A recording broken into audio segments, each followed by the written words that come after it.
about gurus. He brought up a guy, and I forget his name, but he's the guy that was presented on 60 Minutes with him and his son, where Private said they got executed, like execution style.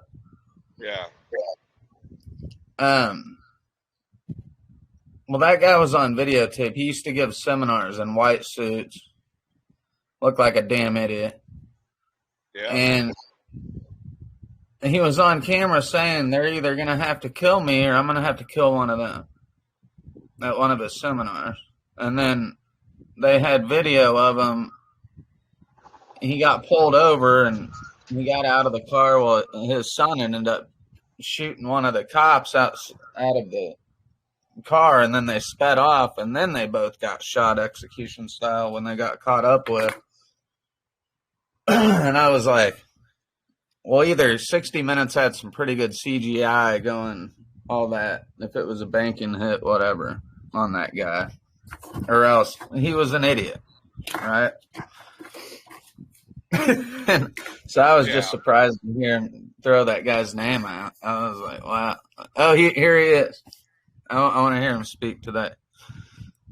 Are you there, Private? No, he's invited. He hasn't joined. Oh, okay. I invited him, so it says invited. It doesn't say he's actually joined. Yeah, I mean, that's the thing.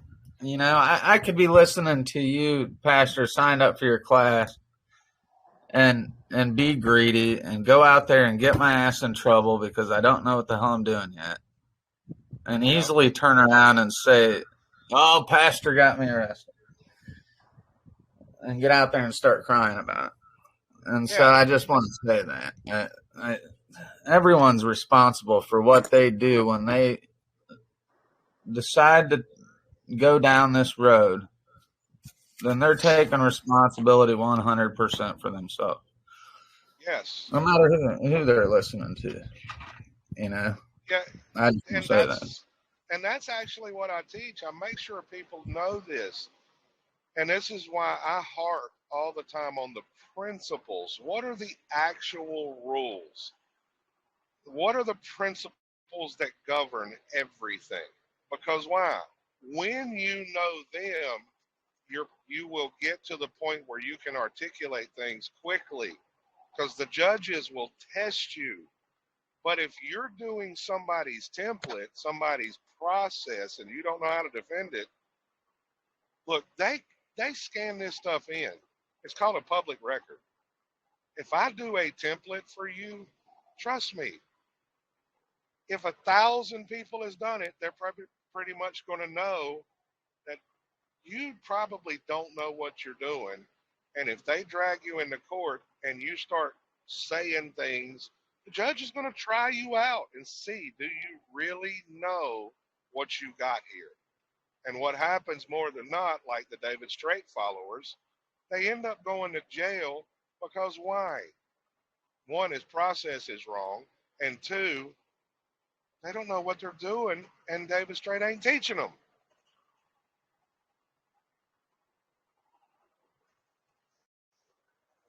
He teaches a lot of things that I teach, but not to the level I teach, because some of his information is flat freaking wrong. But in fact, he teaches a brush over the top of everything, and the thing is, he sells it in such a way that makes people, you know, jump the gun on stuff, and really a lot of people over the years have asked him to give more advanced seminars, and he just doesn't. It's weird. He just sticks to the same general, you know. Like I've said, I think he's a revolutionary. I think he is dangerous. And I think he actually believes what he's doing, but he is dangerous. I mean, he's a revolutionary. It's not. It's a combative. It's a combative approach. Yes, he talks like the government is the enemy, and the government is not. The system as a whole is actually neutral. Now, does that mean there isn't people that are corrupt? No, there are individuals that are corrupt. That is human nature. That doesn't mean the system as a whole is corrupt. And people, and that's where David, and honestly, it's part of the reason I believe he's an agent. He's getting the people to be combative with the government and treat them like they're the enemy. Well, if you are going to say that the government is evil, follow that to its logical conclusion. You have to say God is evil because God instituted government. And I can't say that because I don't believe God is. I believe he's just and he's holy. That means what? If he instituted it, yes, there can be bad people that get in it, but the system itself is not. The problem is the people don't understand the system.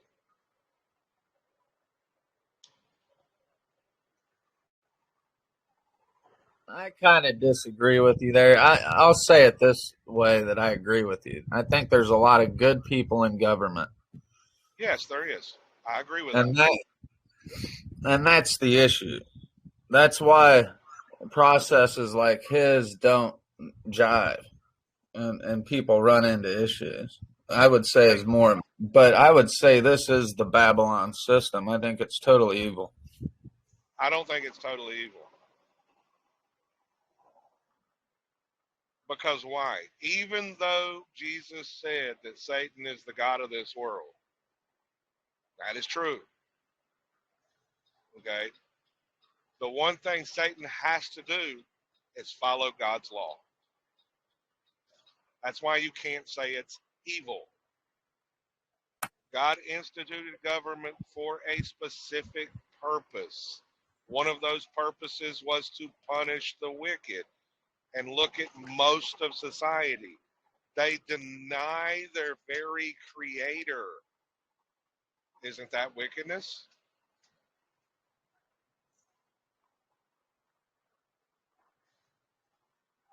They don't learn how the system works. So then the system is in trouble. Isn't that wickedness? Expecting another man to take care of your every need like like a lot of the people do. In not saying everybody that's getting welfare is bad, but look how many of them actually abuse that system. Isn't that wickedness? Yes. And then the people turn around when they ask the government to give them what they want. The government gives them what they want, and they don't even appreciate it. They don't like it. They complain. Isn't that wickedness? Yeah, I think I totally agree with you. I guess here's what I'll say: the banking system is evil, No, the banking system is not. The people and running it is. I think There's Tommy and I think there is no actual system in and of itself that is evil. The people running it, that's where I will agree with you. okay, yeah. So like where Robert Kiyosaki will say, communism is the religion of banking, right? So that would pertain to those running it, I guess. Yeah, but the very rules they play by, you can play by too. So what do you think about this? Because I think I agree with you. I'm reading this book. It goes over the history of papal rule and stuff. But did you ever hear about the day of darkness, May 19th of 1780? No, but I've heard about it as of recently, about 10 days of darkness. Well, this is a historical account. So there was a day back in 1780, May 19th, known as the Dark Day. And it was the only time. I think it was actually astronomically a an eclipse, but the only other time was during the days of Moses in the Bible. So it was a prophecy fulfilled that none of the churches recognize, that none of the, especially America, and this book talks about it,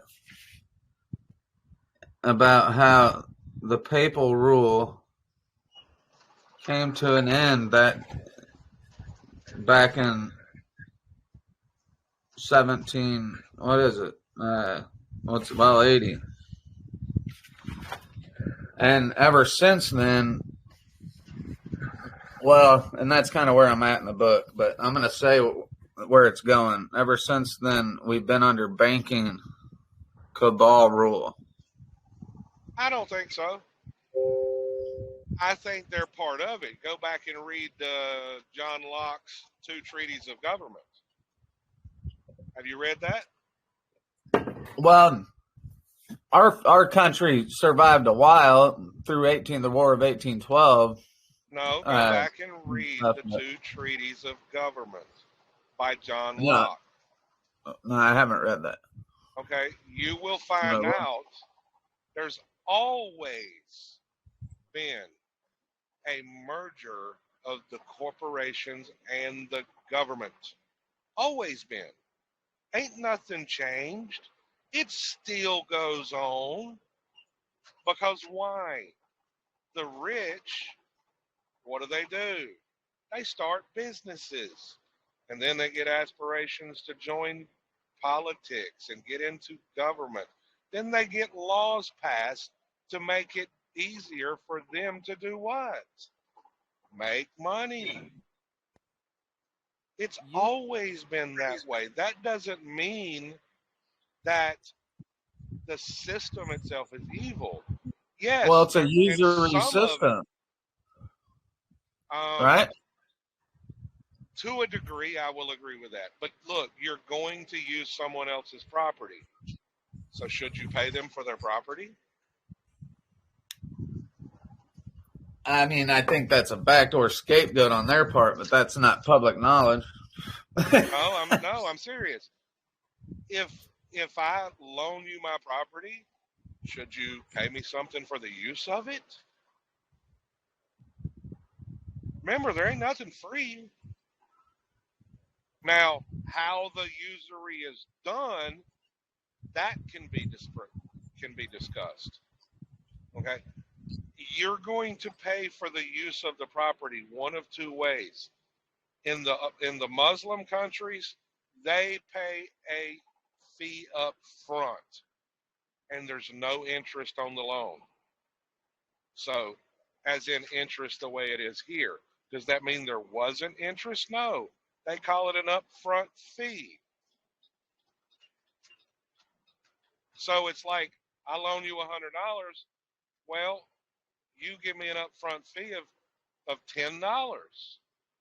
Was that still interest? Technically, yes. You just paid it up. You just tacked it to the loan up front instead of over the life of the loan. See what I'm saying? Yeah, which I don't see that there's anything wrong with that. Honestly. Yeah, and see, that's kind of how the Middle East people justify, because they're not doing usury. We're not charging interest. We're charging a fee. But technically, is it not still the same? Yeah, it still is. You're not giving them the money for free and just say, hey, I loaned you $100, pay me back $100. If you really want to have no usury per se at all, that's what it would be. Well, you could just wait for the person that needs the $100. They're going to come up and say, hey, will you give me 100? I'll give you 110 or 120 back. If no, yeah, I know. But you see what I'm saying, though. I agree with you. I think that is that people need to be. That's something I've never really thought about as far as interest and usury, and because that's one of the biblical laws. Usury is outlawed, right? You're not supposed Well, to charge interest actually, on the back of your under the neighbor. Le- under the Levitical laws, it is only outlawed. The Jews cannot charge other Jews usury, but to the Gentiles they could. And who runs the banking system?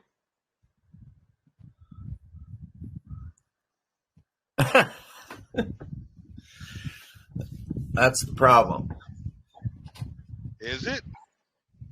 It's only a problem because the people don't understand the rules to the game.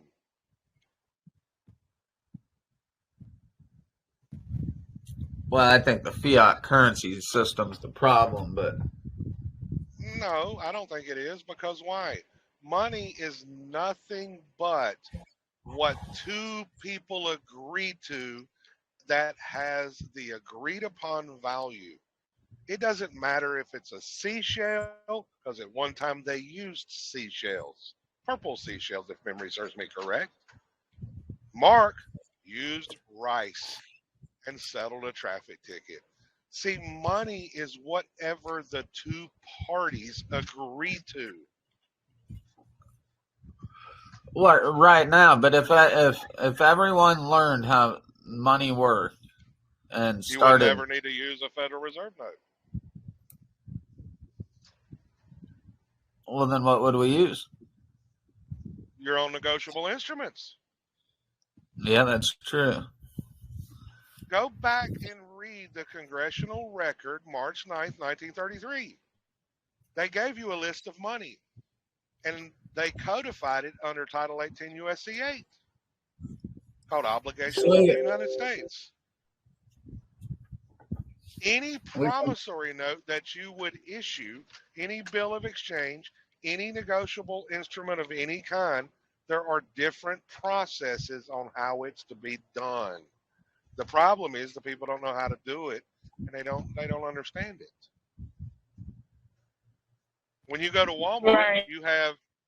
when you go to Walmart, you're going to buy a TV. You think that all you have is Federal Reserve notes, but you don't.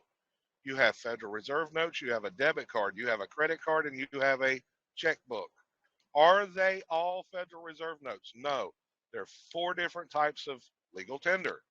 But let's say you don't want to use that.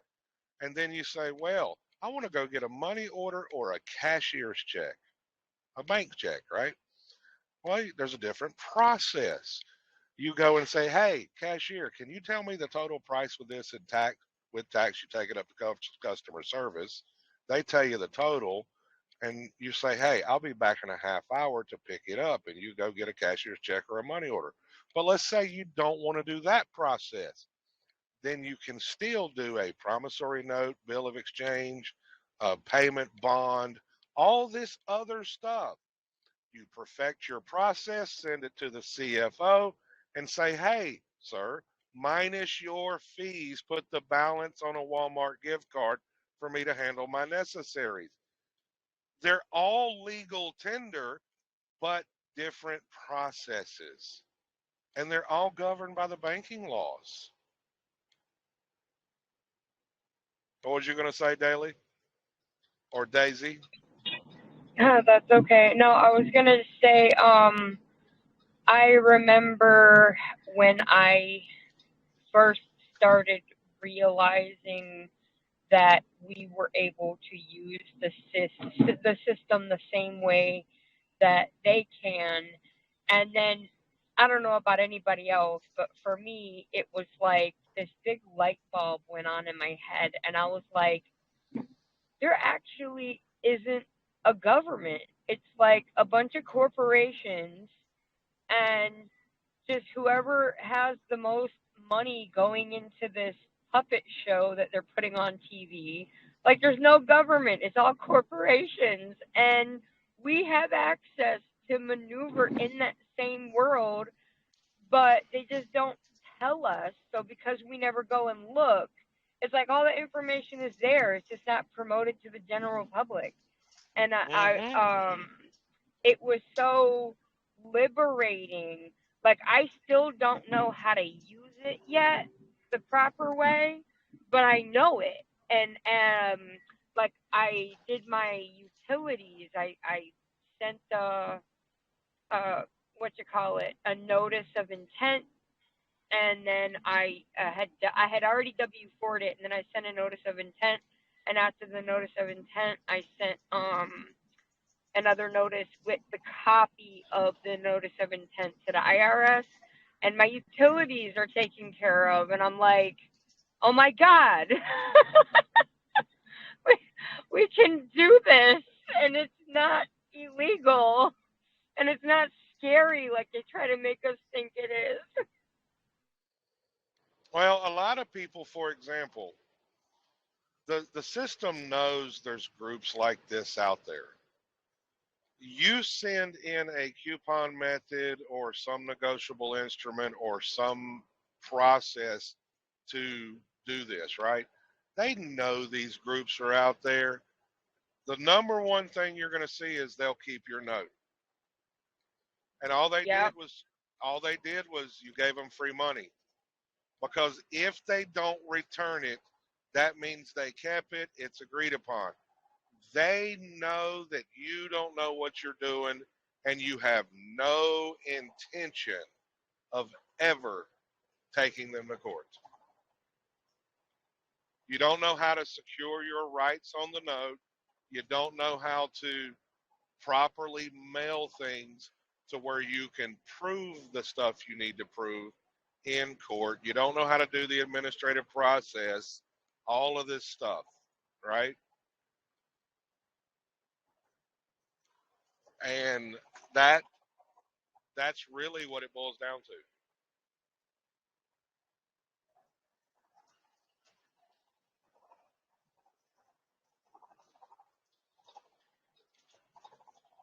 After I get the trust templates put up there and priced and everything, the next thing that's going up on the wall will be negotiable instruments. And I am pulling all these templates right out of Westlaw. So they're completely legal according to the law. Oh, that's awesome. Yeah, they didn't respond. Obviously, the utility company, the oh gosh, what was it, Janet Yellen, where I sent it to. I believe it was Janet Yellen. Either way, after I didn't get a response because I did put on there that there was 2 weeks to respond to it. I sent it over to the investigation department. I believe that's either Ogden or Tennessee, and I haven't gotten another bill since on that one. So we'll see what happens.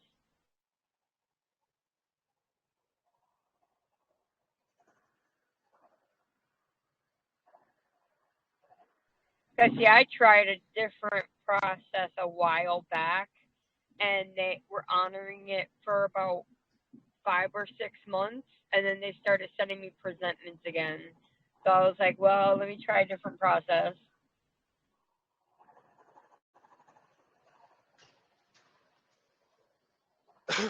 Well, the W4s, I don't agree with that. And take it back to the Bible. The Bible says you're to be in the world, but not of it. And everybody's running around trying to be of it and doing the IRS forms. You're not part of their system. And the IRS it's the IRS Paper Reduction and Privacy Act. It says you're to do one of two things: a tax return or a statement. And then I tell people, says, wait a minute, what do you get in the mail every month from the supposed creditor? Don't you get a statement? So why aren't you learning how to do your statements?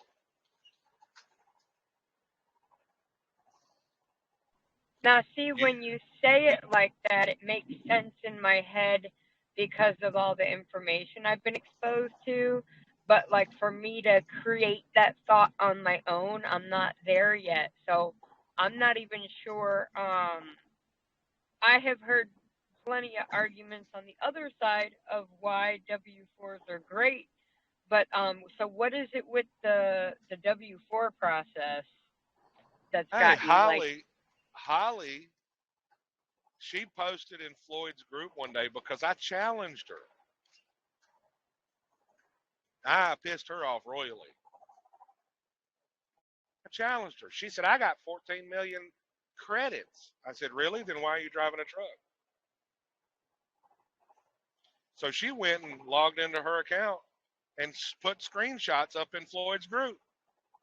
And before I could even say anything, Loco, who's in my group, he caught it. He said, Holly, that don't prove nothing. Said it says it's accepted.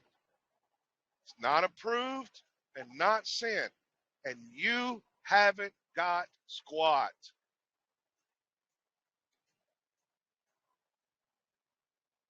And I even told her that. I said, when you show me it's sent and you cash the check and they don't charge you for tax fraud, then I'll say you got something.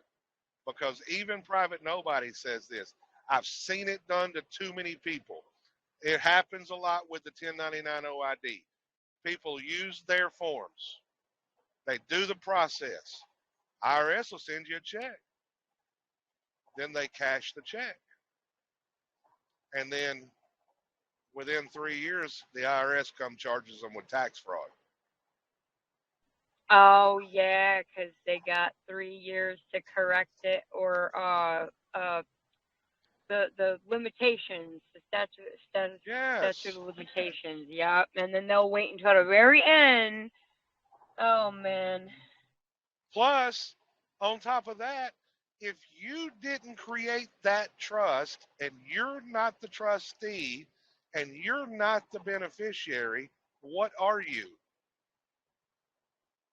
The only thing you can be is the agent for the trust, and the agent's sole duty is to do business with the principal, and the principal are the trustees. You're not supposed to be going to third parties. The IRS is third party. You're not supposed to be going to the creditor. That's a third party. You're not supposed to be doing any of that stuff. You're supposed to be going straight to the trustees. Okay, so the IRS is a third party because they're not even they're like international, right? They are the private accounting firm for the Treasury. And the IMF, Treasury, whatever. That, yeah. And then so the creditor is a third party also. Yes. I'm lost on that one. Yes. Well, let me help you on that. Maybe once you see it, then maybe you'll understand. You know a little bit about trust law, right? Yeah.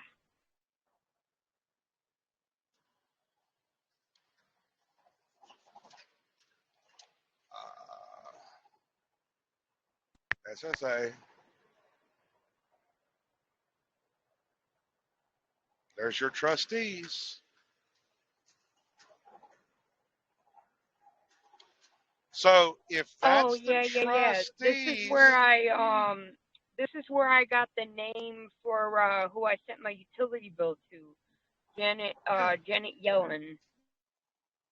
Yeah, but you've also got to send them your cover letter to express your authority. Now I did send a letter, cover letter, but I don't know if this is my first rodeo with this part, so I don't know if I did it appropriately or not. Oh, I completely understand. I do. I completely get it. That's the reason I teach. That's why I tell people to read the rules. I mean, there's a book in my file section called Gilbert's Law Summary on the Law of Agency, Partnerships, and LLCs. You want a good basic book to give you basic understanding? That book will be a good place to start. It is that book, the reason I stress the word basic, that book is written for law students that are preparing for a test. It is not going to be as detailed as Corpus Juris Secundum. Gotcha. Gilbert. Yeah. Now, when you go into the file section, scroll to the bottom. You got to cache, since you're new, Daisy, you got to cache to your phone or your computer all the files. Once you cache them, they're not going to be downloaded. It'll be like a little thumbnail, but you can search it then. And then you search for agency or Gilbert's or law of agency, and you'll find it. It's got a purple cover. I'm looking now.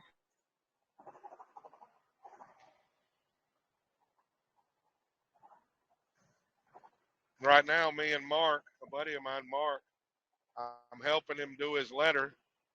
He's wanting to write it himself, and then he sends it to me to proof it so we can perfect it, because he's really wanting to get to where he's understands and he knows he can do it.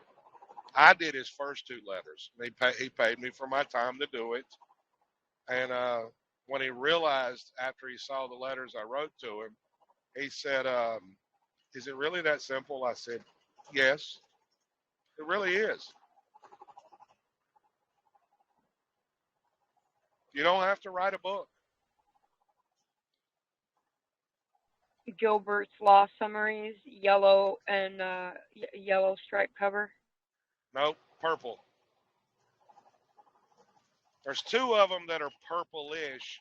One is lighter and one is darker. The one on trust is darker. The one on agency is lighter. It's a lighter purple.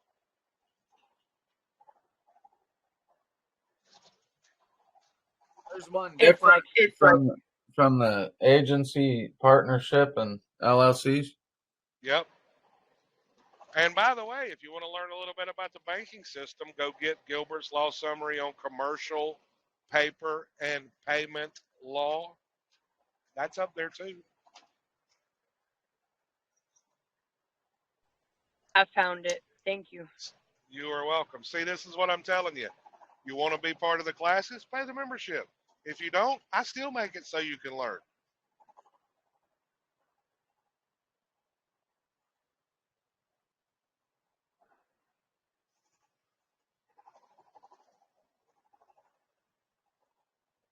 But yes, the classes will be a lot more detailed. Eric has found that out. Because we're going through Corpus Juris Secundum. Yeah, very detailed. And then you get a copy of all the documents from CJS for you to go read on your own and look up the court cases, if you so desire.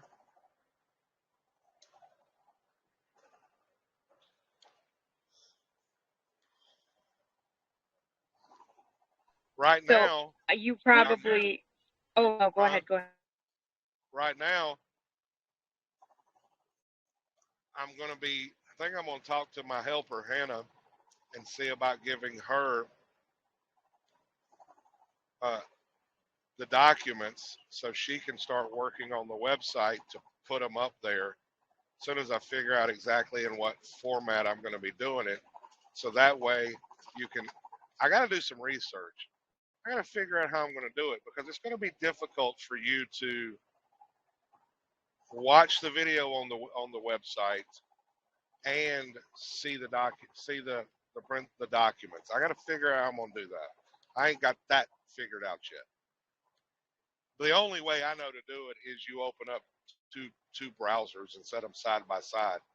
But to me, that just complicates things. So I'll figure that out. But go ahead, Daisy. No, I was just gonna say, traveling. I pulled over just to find them books really quick because, um, like I said, I have been immersed in this, for almost a year, and I mean, completely and totally. All my free time goes to doing this, and I have other accounts over several different platforms, and this isn't the first time that you and I have spoken to each other. Last time you and I were speaking to each other, you were guest speaking on TikTok, and I can't remember if it was one of the Flat Earth guys. You were on there talking with them on their channel. I don't know if you got into Flat Earth or not, but you were talking I on this kind of stuff.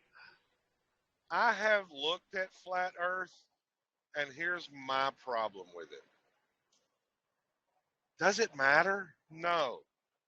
Do you have Exactly. firsthand knowledge either way? No, we don't. Is it going to matter in the here and now on how the system works? No. So, have I looked at the arguments out there? Yes.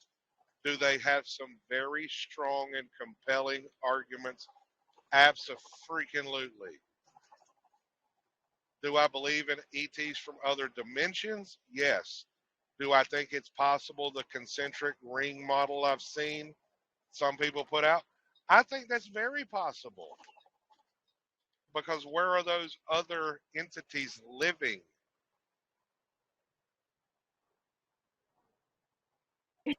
Yeah. Do I I'm think it's I'm in the same ETs? boat as you with that. I'm like, I don't know what the shape is. I'm not sure if it's falling in on itself, but at the end of the day, we're here, so does it matter? It's like y'all just want to find something to disagree Exactly. about. Biblical Earth. Oh man, speaking of, the first time I ever saw an illustration of a biblically accurate angel, I was about to lose my mind, because they always tell you they look like people with wings.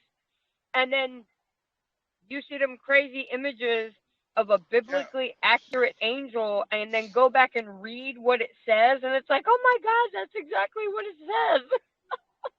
Well, reptilians. Do I believe there are possibly reptilians? Do I have knowledge they exist? No. But go back to the serpent. What is a serpent? Isn't a serpent a reptile? Is it? And if you look at if the biblical record is accurate, the serpent walked upright like a man. So is it possible that God created different species of angels, one being reptilians, one being the grays, and stuff like that? And if those angels appeared before you, wouldn't you think they were a god? Yes. So does that mean they are Right. God? No. But God told those angels to rule over the nations with justice. Guess what they did not do? And so Jesus Christ died and was crucified. And guess what? He's taken the nations back from those gods. Wait, who is he crucified by? Technically, by mankind, under the banner of the Romans and the Jews. Hey, you got part of it, but everyone glosses over that part. Well, the two sides represent who? God's chosen people and the Gentiles. Who practices in a synagogue? Do what? Who practices in a synagogue? Well, the Jews do, God's people, but if you're talking about those that profess to be Jews and are not, they are not the same as the Jews that are God's chosen people. Not the same. There's two sides to that. Yeah, I understand that. How many times is Satan in the Bible without synagogue in front of it? How many times what? Is Satan mentioned in the Bible without synagogue in front of it? Actually, not necessarily that many, but yeah, he's mentioned quite a few times. I know, I don't know. I was asking, but I just find that all interesting.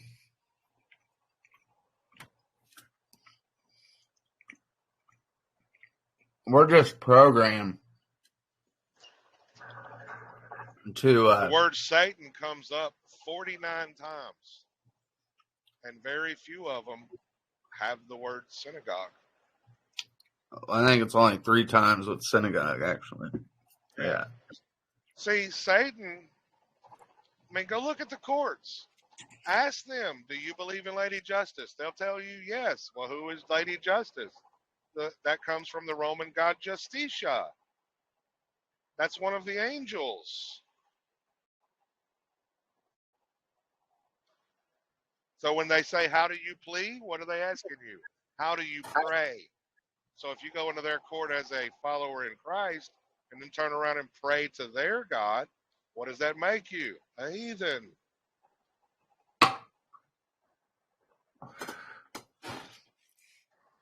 So do you think, how many of them you think know that Lady Justice derives from the goddess Justitia? I don't think a single judge out there doesn't know that. Most of them,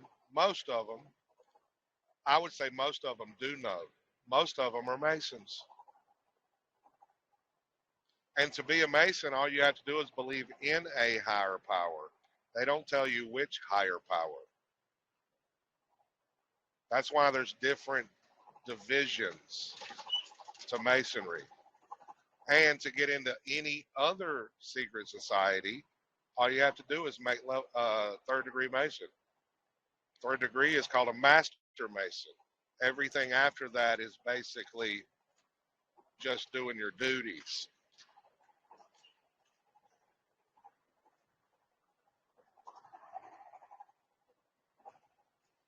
Knights Templars exist. I know because my father-in-law is one. That's why I laugh at the History Channel. They talk about these different secret societies like they put out the Knights Templar like they don't exist. And the one guy that I talked that did the show on the Knights Templar, I called him. And he was a Knights Templar.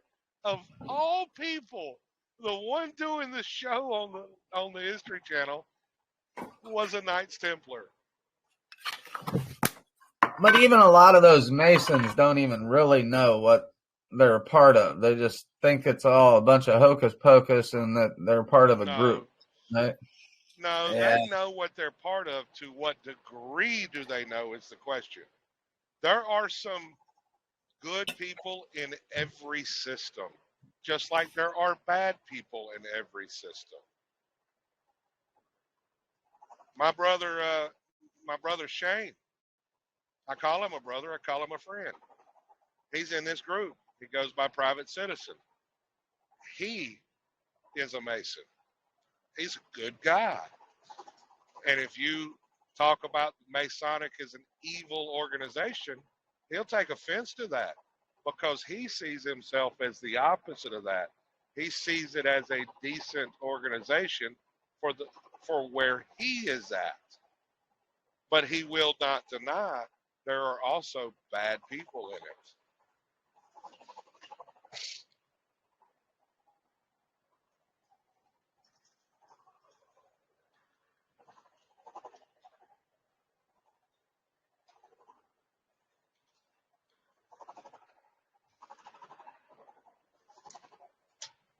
And I don't know what it is about Masons, and I've never became one.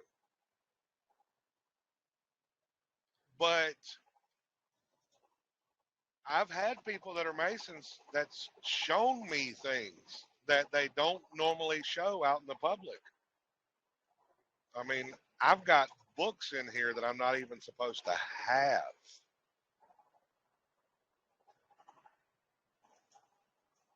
So I don't know what it is, but God draws people to me. Yeah, Sherman, what's up, if man?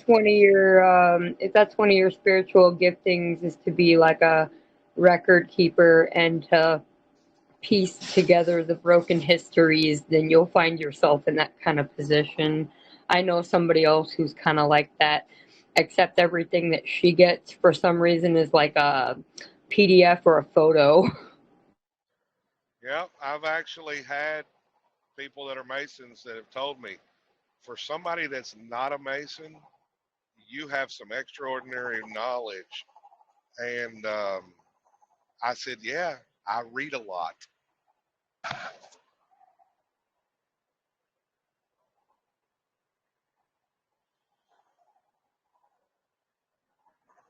How you doing, Sherman? I'm doing good, Pastor. How are you? How's Doing everybody? good. Doing well. Nice of you to join. Yes, sir. Are, Yes, sir. are you enjoying the videos? Oh man, I'm loving them. I have to keep rewinding and taking my notes and things like that. Yes, sir. There's so much knowledge in there. You know, it's you have to process it, man, until you understand it. Yeah, I agree. I just want to make sure that they're good because I really do care about the information. I want y'all to have the right stuff. Right. Yeah. I mean, it's all there. It's all there. It's a lot. But hey, man, they say it's a long road. What it's a saying that said a good road paved with good intentions or something like that. But Yeah, and that's why I hold myself to a higher standard than most. right.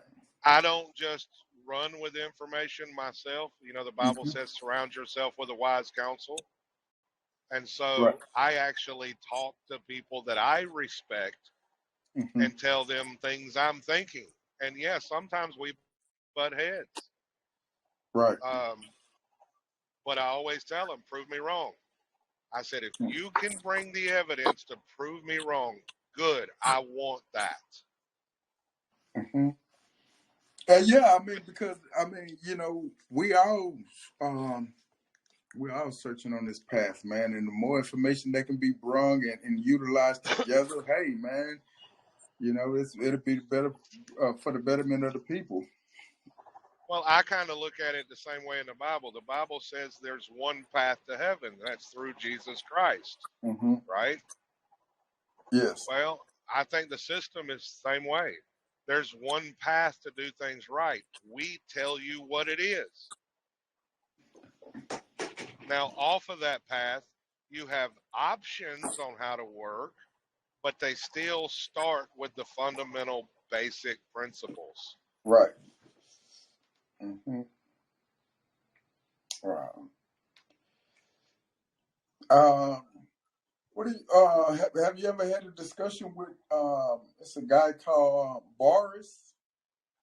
Boris is in this group. Yeah. Yeah. I know Boris right well. We talk here and there over the phone. Wow. And if he needs something, he comes to me. He did that Right. the other day. Hmm. He's been looking at the law of agency, and he said, "Didn't you say that the Secretary of the State is the default agent for the corporations if you can't find the agent?" I said, "Yes, I did." He Right. said, "Did you?" He said, "You said it was in every state code." I said, "Yes, I did." He said, Hmm. "Can you find it in Florida?" I said, "Yes, I can. Give me a Hmm. minute." Send it to him Yes.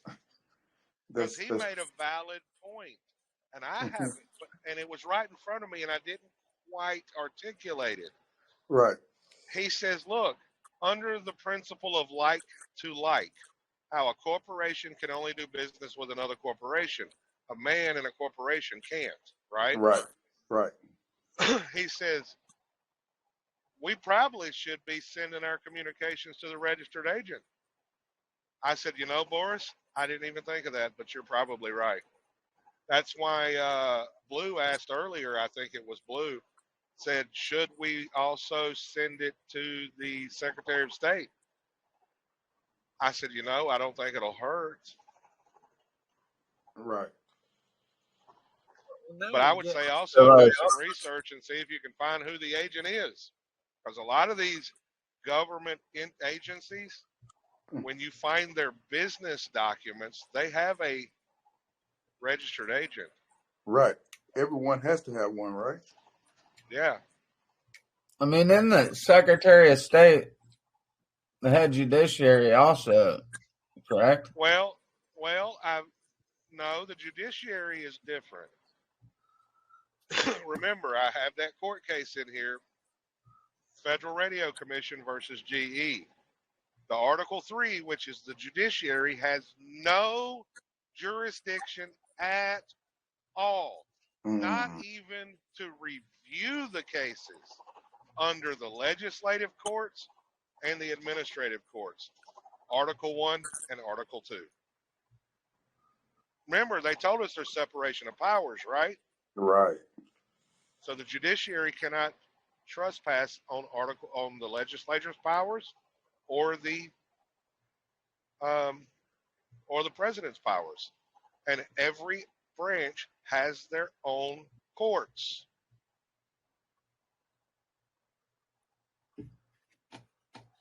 And so in the UCC process, you're starting an account with the Secretary of State. Now, I don't even care about the UCC process anymore. Do I say read it? Yes. But do not cite the codes. Cite the principle. You don't need a code to tell you to act in good faith and fair dealing.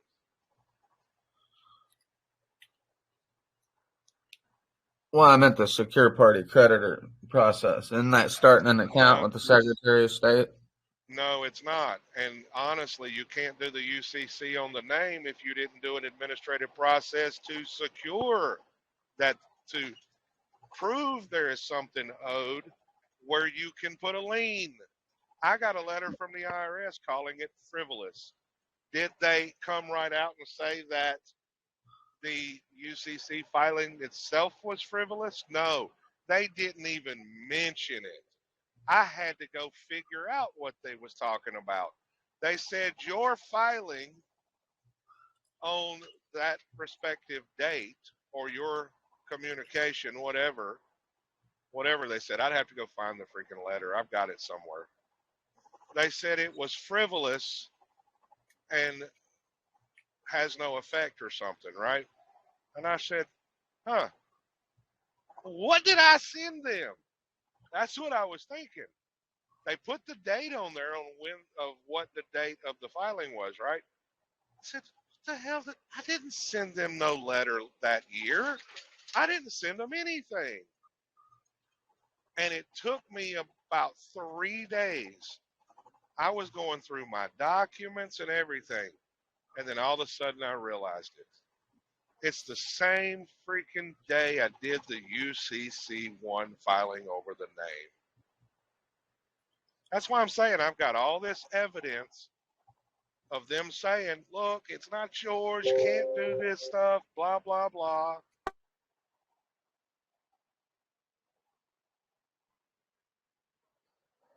I need to go find that letter. Because I need to make a video showing all this evidence over the years I've accumulated from doing certain processes that prove that that name is not yours.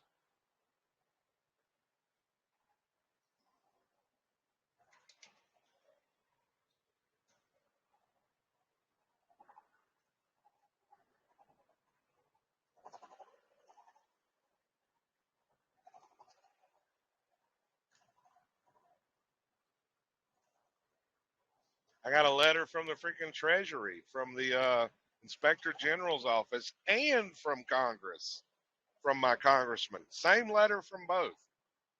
Back in 2018, saying, hey, this looks like one of those fraudulent schemes called redemption, saying that there's a trust account connected to every citizen. and they say that you have no claim over the funds and securities in our account. They say it's theirs, and they don't even deny that there's money in it. And I said, people want to run out there and do the redemption manual. Really? It's not yours to have any redemption of.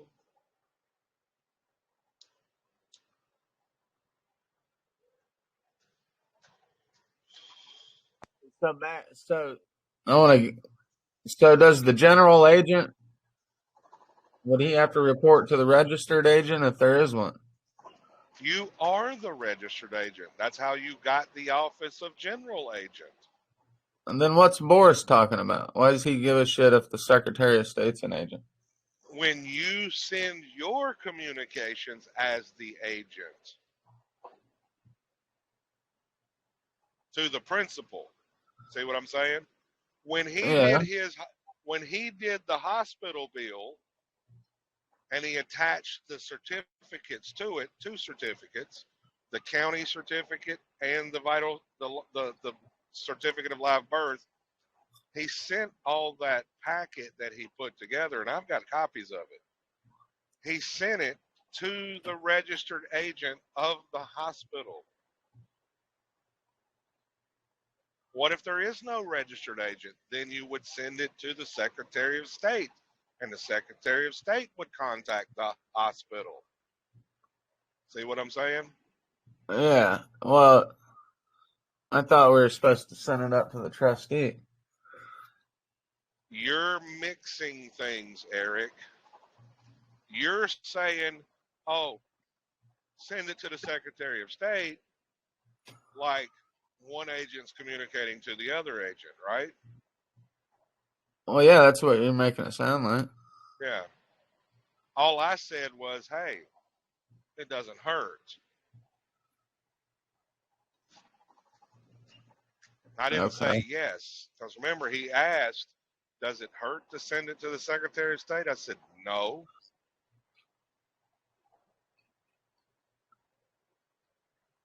I didn't say it was the right thing. I still think you should be going to the trustees if you are the registered agent doing business.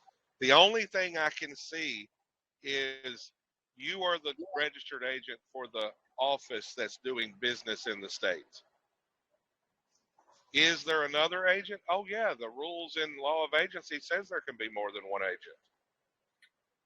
And you're not the registered agent in D.C.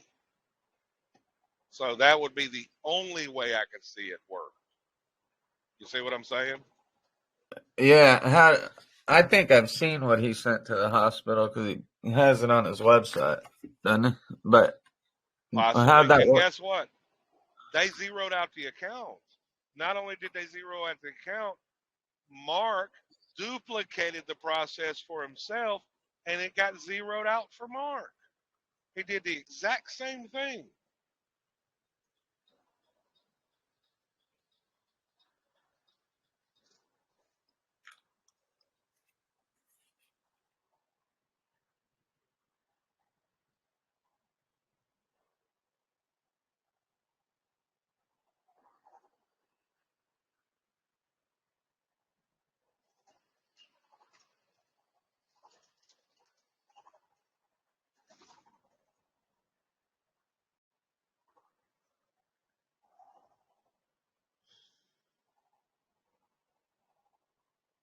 So, is it possible that there's 2 agents for that trust? It's possible. We really don't know. All I know is by operation of law, you're the one out doing business in this respective state. Does that mean that you're the only agent? No, because there is also a home office, and that's in D.C.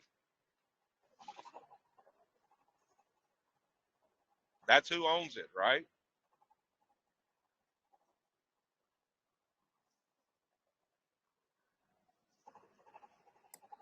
Yeah. So how are people having luck sending stuff to Ogden IRS?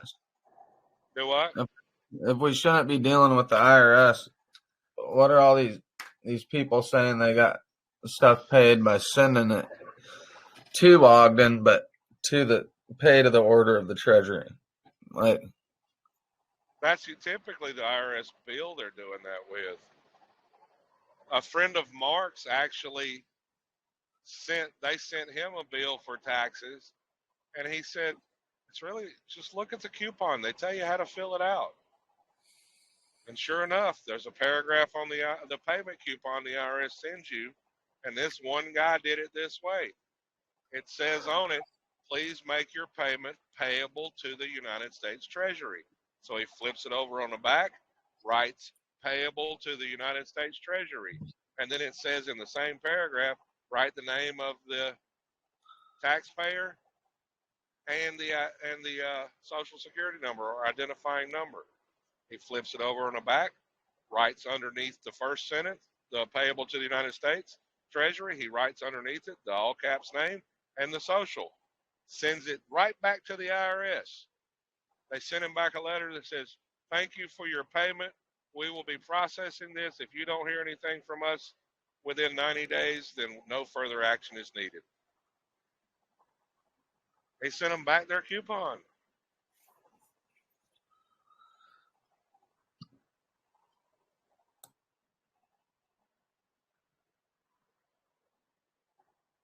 That guy, I don't know what he knows or doesn't know.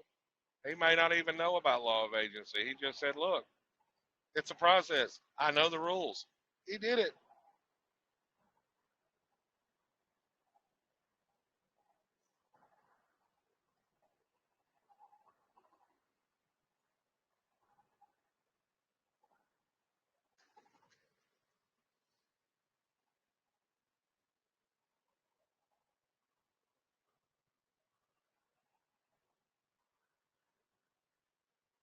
Michael Petrino. Let's see.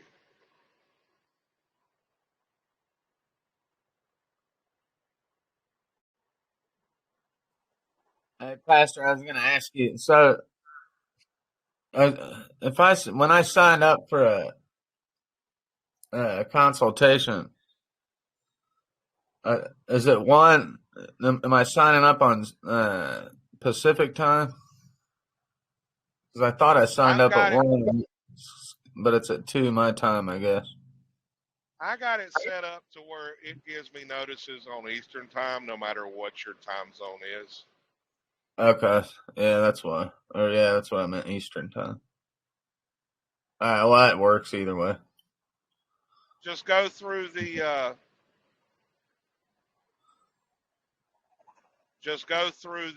membership one. I need to go create a third calendar strictly for members so I can put a password on it and then notify all the members to use it. Because I've actually had people that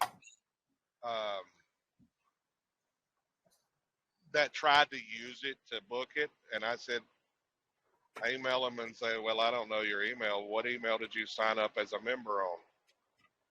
The last guy that did it, he canceled the booking and didn't schedule anything. I said, to me, that's dishonorable. If you know you're not a member, why are you trying to do that? Yeah, no kidding.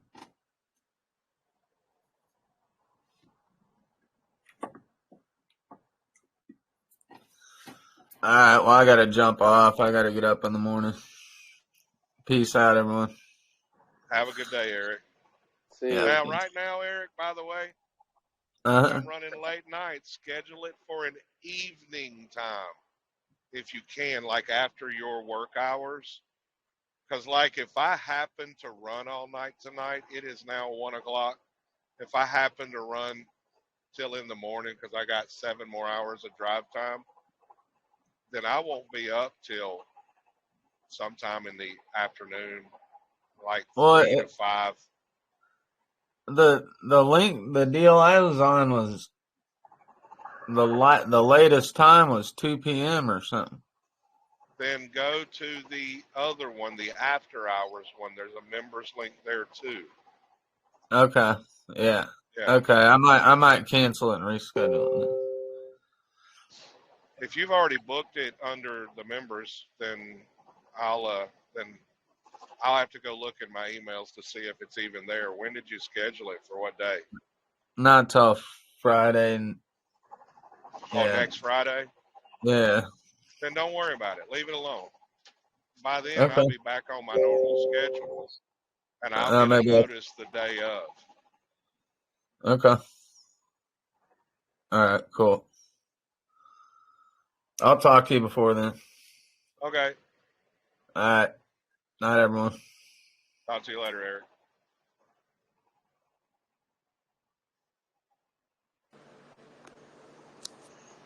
So, Pastor. Yes, sir. So, I seen one of Mr. Boris videos, and he had the documents up there. I think it was like on a mortgage, and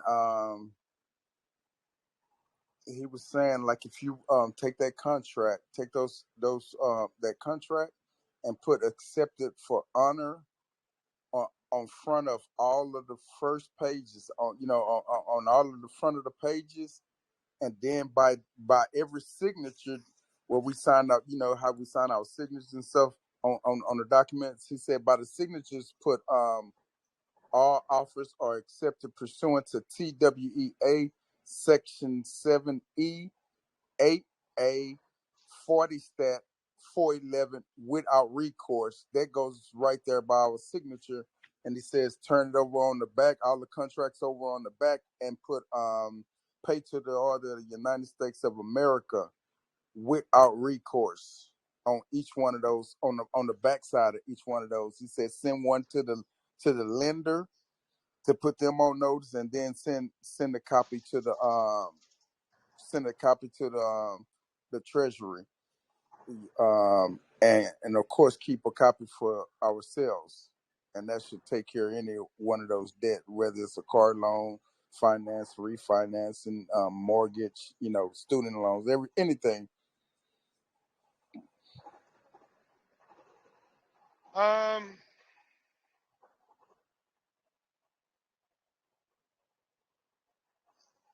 I would have to go look at the video to see what he says, or give him a call and talk to him and see. Okay. I think he did say something else about one guy in there. I know he said you don't have to file nothing else. There was another guy was saying, should you put it on the UCC one financial statement? Put that whatever contract that was, you put it on the UCC one financial statement. But I just heard you saying that we don't need to do a UCC one. Stay away from that. Well, the UCC one is doing it over the name. Okay, like when you're doing the secure party process. Okay, you can do a UCC one if it's done correctly. What he did was issued a negotiable instrument, is what he's saying.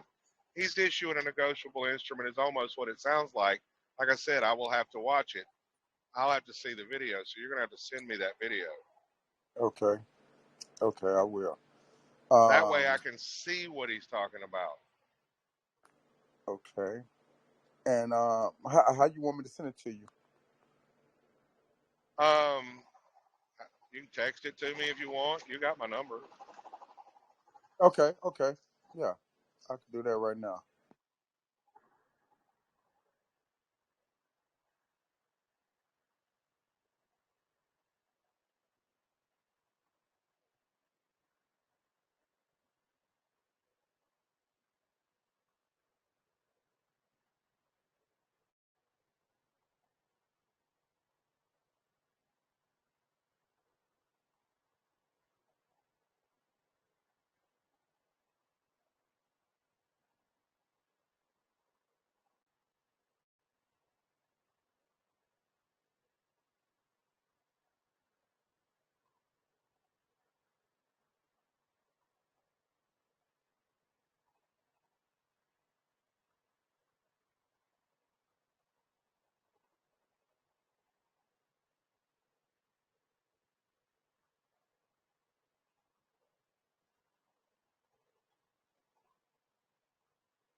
Let's see here.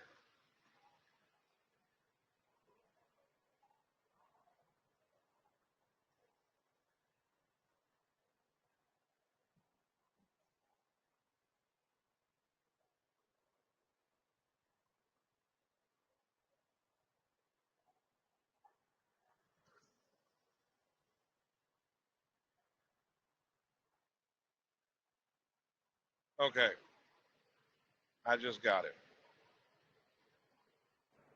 Okay.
Now,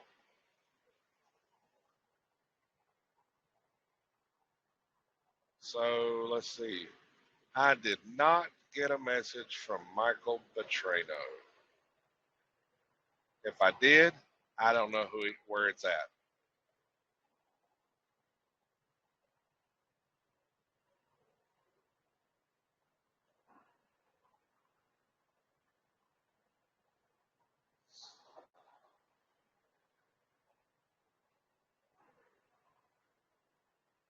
So, Blue, you got any questions? Any thoughts?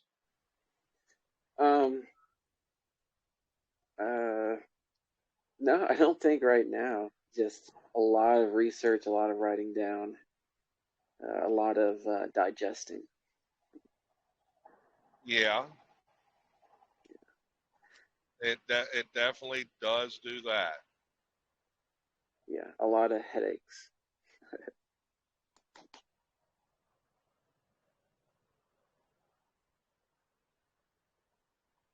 That judge, are you still in communication with him? Has he like We've talked on occasion.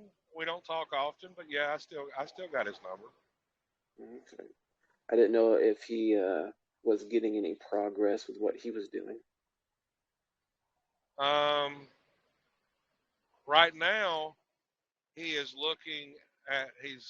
waiting for me to finish my documents.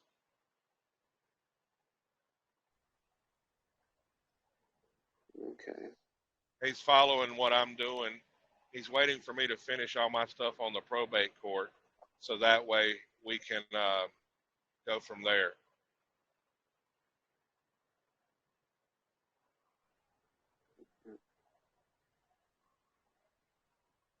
I'm kind of shocked that I mean, you're pretty much spread, I mean, on the internet, TikTok and the different platforms and stuff like that. I'm kind of surprised that one of these black card people haven't approached you, and talked with you yet. Um, there's a process. If that thing is real, and I believe it is, there's a process to get to that point. The proper question is the men in black suits that haven't come around to approach me and say, hey, let's talk, to make sure I'm not Yeah. some crazy person. hmm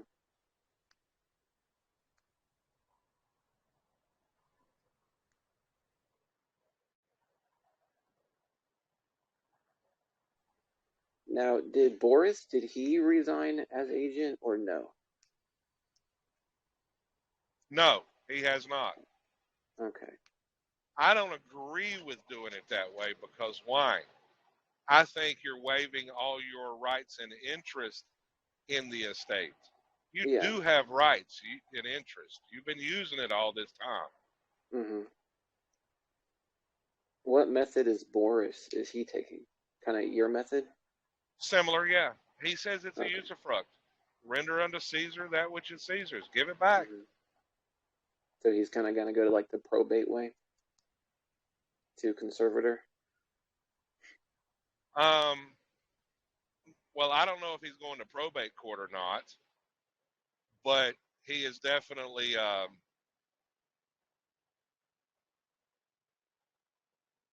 he's kind of along the same principle. He really is. I mean, because what I'm saying is, hey, go to the foundation. Go to the foundation, fix the foundation, and that's where you give it back to them.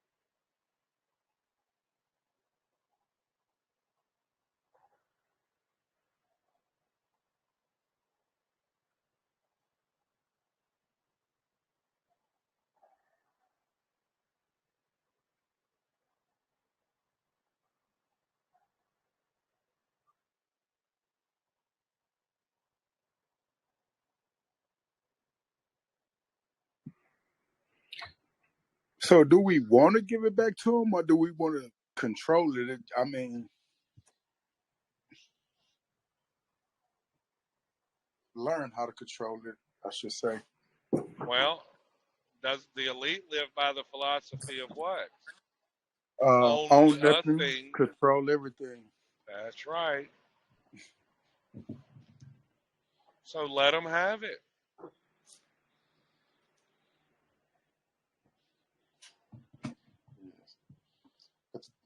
So the thing is just learning how to control it the correct Yeah, way. yeah.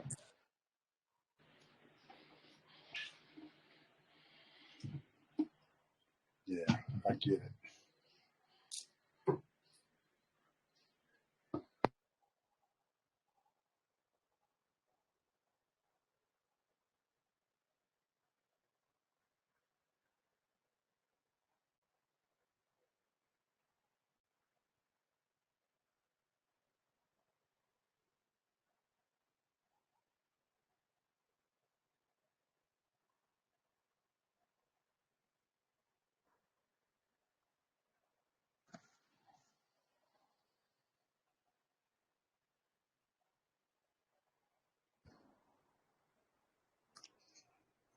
And Pastor, I seen some like some of those example letters. So will those codes that was in those example letters, do that go for every state, or do we have to? Will I have to look up for those same codes in the Texas code? Yeah, in Texas. The trust is doing business where for you? In Texas. Okay. So okay.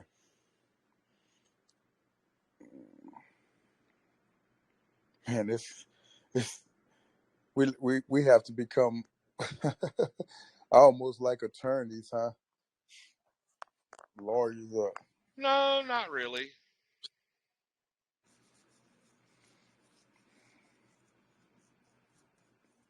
Uh, hmm. I And mean, you got to know the rules because look, I had a case where um where I was with a in a traffic case. And the judge, after it was over with, he told me, he said, "Man, you've done your homework. You should be an attorney." I laughed at him. I said, "Why would I do that? I couldn't do what I just did." He laughed, said, "You're right." I said, "But," it is not up to someone else to teach me the law. It's up to me to learn it." He said, "You're absolutely right." See, a free man has the obligation to teach himself. If you say someone else is obligated to tell you this, guess what? You're not free.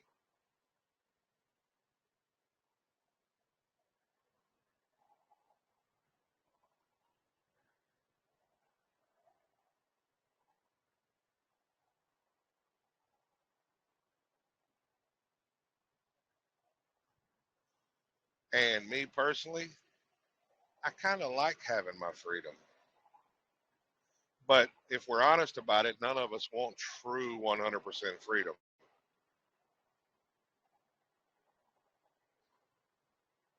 Anybody that says they do, tell them they're a liar. Because why? They like having the internet. They like having electricity in the house. They like having water. They like having all these amenities. That's why a lot of the state national, American state national are idiots. They out there, they don't even know how the system works.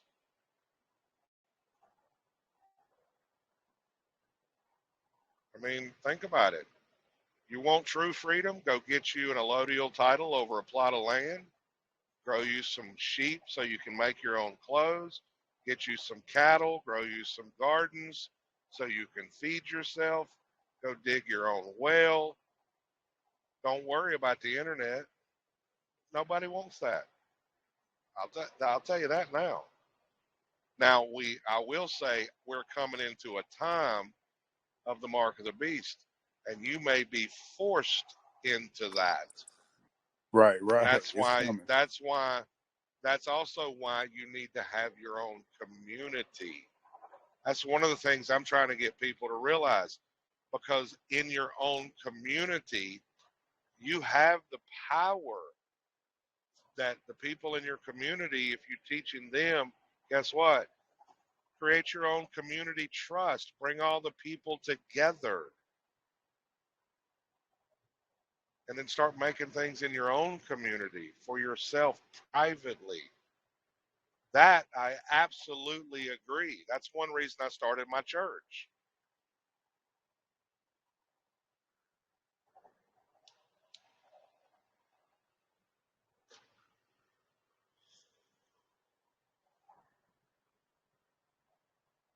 And it's not to start a new religion, it's to use what God's already put in place. Go read the book of Acts. In the book of Acts, you will see that the followers of Christ, they sold all their property and put all the profits into that church, right? And Paul was there. And Paul, there were two, a husband and wife, that sold the property, but they lied on the process, and God struck them dead, right? He said, look, didn't you have the property? Couldn't you have done what you wanted? Why do you lie to the Holy Spirit? And what happened? God struck them dead. But look at the principle. All the people in the community came together, did they lose their homes? No. They basically created a trust. It wasn't called a trust in the Bible. I recently, I think last year, I learned about one out of Lexington, North Carolina. I've told this story. 5 families got together. They put all their homes, all their land, everything into one trust. The heads of the house became the trustees. The children and grandchildren become the beneficiaries. And they did that because they did not want Toyota, might have been Honda, but I think it was Toyota, to be able to get the land, because Toyota was trying to seize up all the land so they could put a factory in Lexington, North Carolina. And these families said, no, we don't want to give up our land. So what they do, they put it into a community trust and started their own thing. And it put a stop to what they were to what was going on. It absolutely 100% did.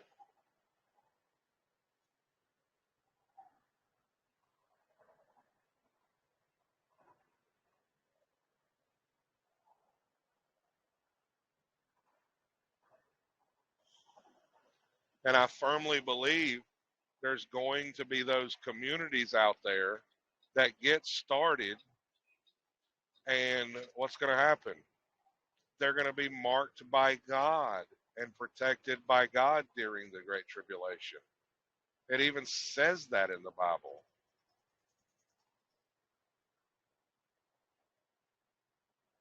Time is getting short. That's part of the reason I teach the things I teach, is to wake the people up and learn how to do things so they can protect their stuff. Because even Satan has to follow God's laws.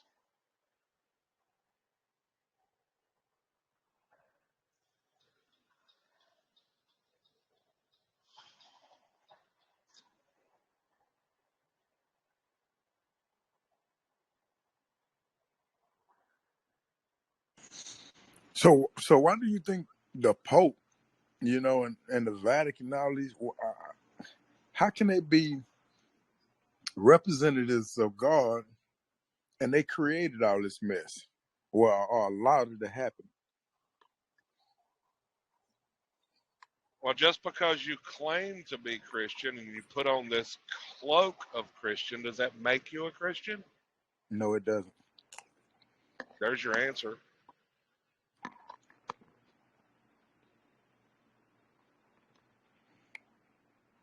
A lot of people claim the name, and all they do is sit on a pew and keep it warm.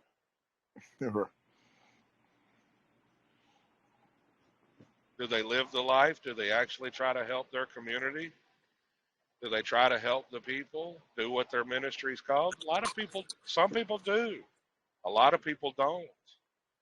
They go to church on Sundays, think that makes them holy, and then go sleep around on their wife on Wednesday. I mean, Yeah.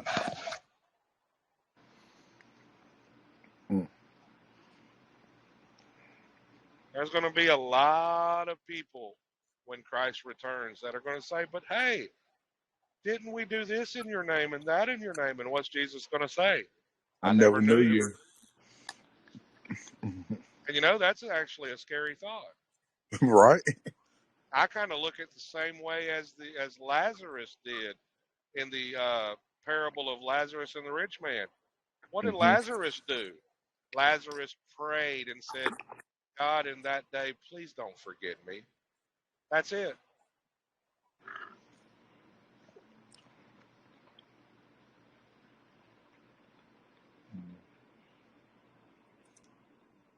Wow.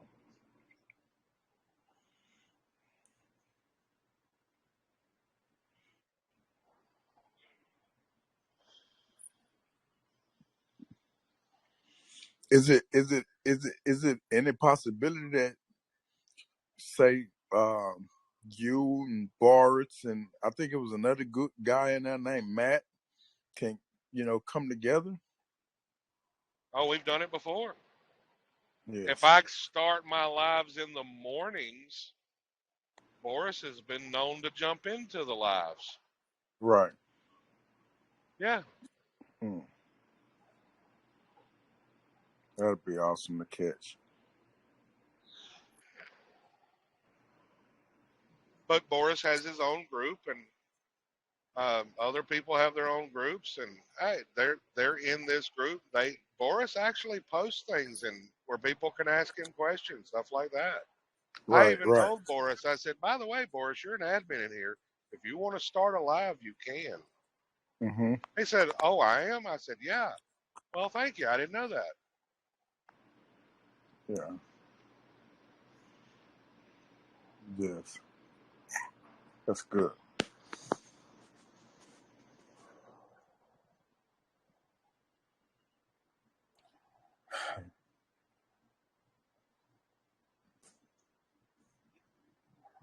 I see it's a guy, I don't know if y'all had a talk. He'll be on TikTok. He goes up under the name Ignorance Be Gone. Yeah, I've taught him a lot.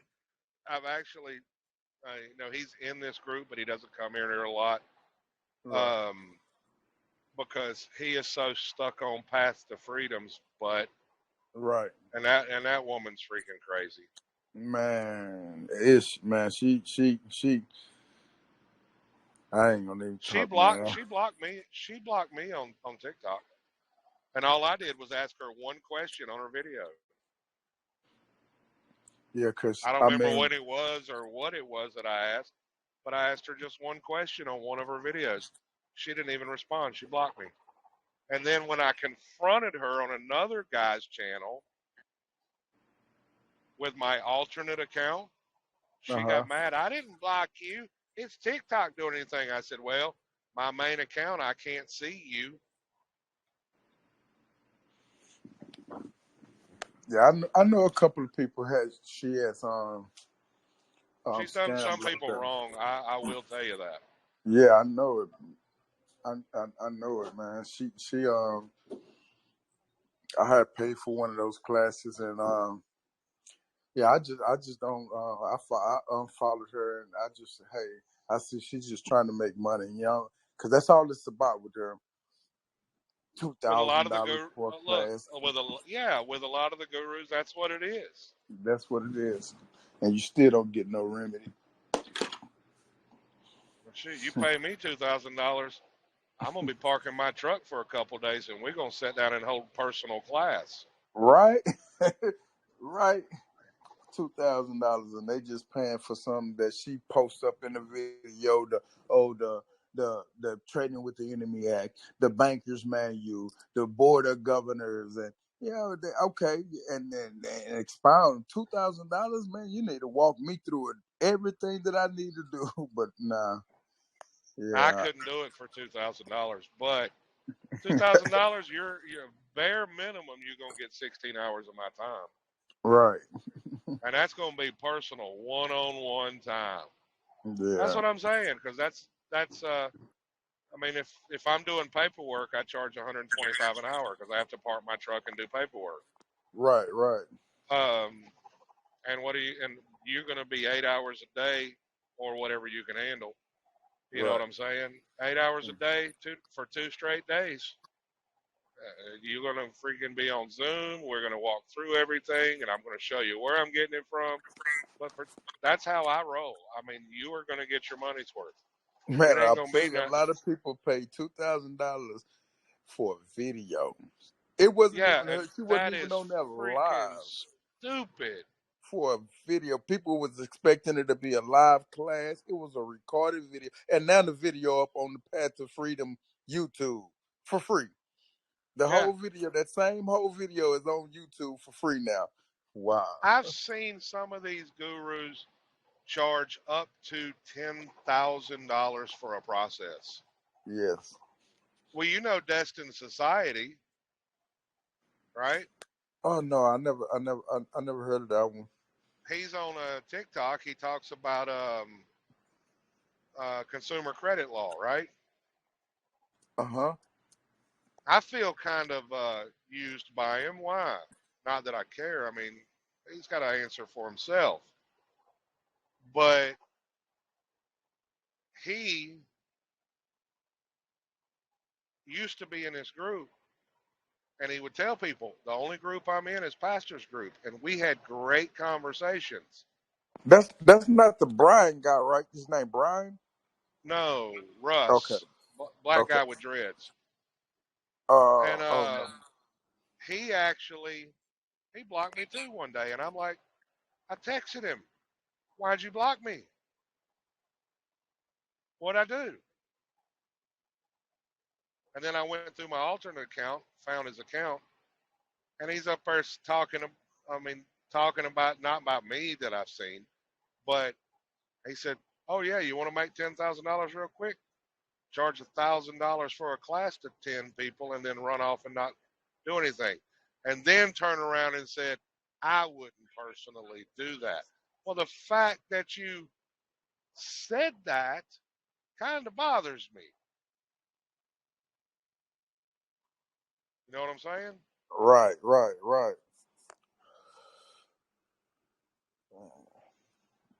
Wow. I used to listen to on his YouTube channel, Taj's Shaw, something like that. I would, the only possible way you would ever see me charge $1,000 for classes was if you did not want to be a member and you wanted all the classes for, Uh-huh. say, law of agency, yeah, and all the documents, yeah, I might Right. say, okay, you want to pay me pay me that $1,000, yeah, this is what you'll get. You'll get Right. all of Lodge Agency from Corpus Juris Secundum and all the videos. And you'll have a Google Drive folder that you'll have permanent access to. But Yeah. I don't want to do my classes that way. Right. I might eventually, for those that don't want to be members, but I still don't see that it's that the law of agency class would be that much.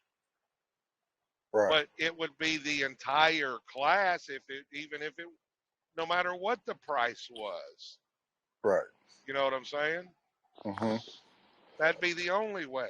I prefer making it look. If I'm not going to pay $1,000 for a class, I'm not going to charge you for that much for a class. Right. It's honor. See, I will actually pay somebody $125 for a class. Right. That doesn't mean I'm charging that much for my classes. Mm-hmm. Because why? Your time is valuable. I mean, would I private nobody?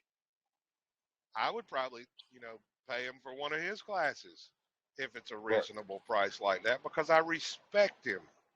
And his time is valuable like mine is. Right. And we've been negotiating on the classes too. Give him membership on my website and basically let him have access to my classes and he gives me access to his. To me, that's a fair exchange. Yes.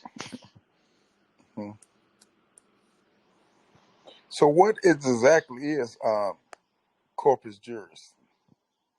Corpus Juris Secundum and American Jurisprudence are your two legal encyclopedias. And when you remember when you looked at the documents, you see the bold black letters? Yes. That's the principle that's being espoused. Underneath that, the regular type, that's right out of the court cases below it. Okay. So you see the sentences, and then behind every sentence, there is a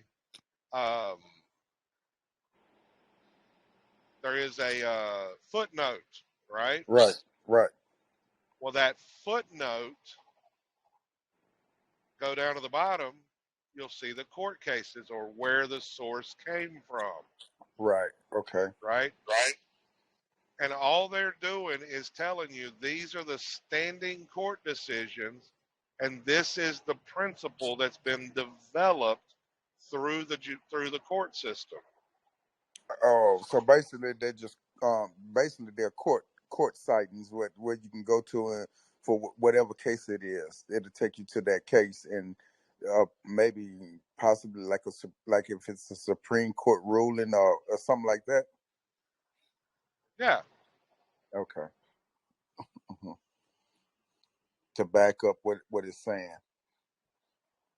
Yeah. Because the judges are not all bad. The judges understand principles of law. You know what I'm saying? They understand the principles. So they are going to base their rulings on not just statutes and codes, but also the underlying principles. Right. They got to follow them. Yeah. Where they should. Okay.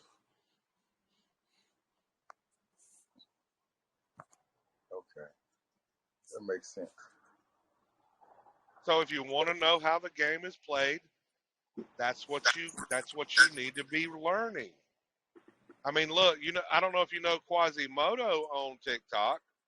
Quasimodo, he's actually went and purchased portions of American jurisprudence.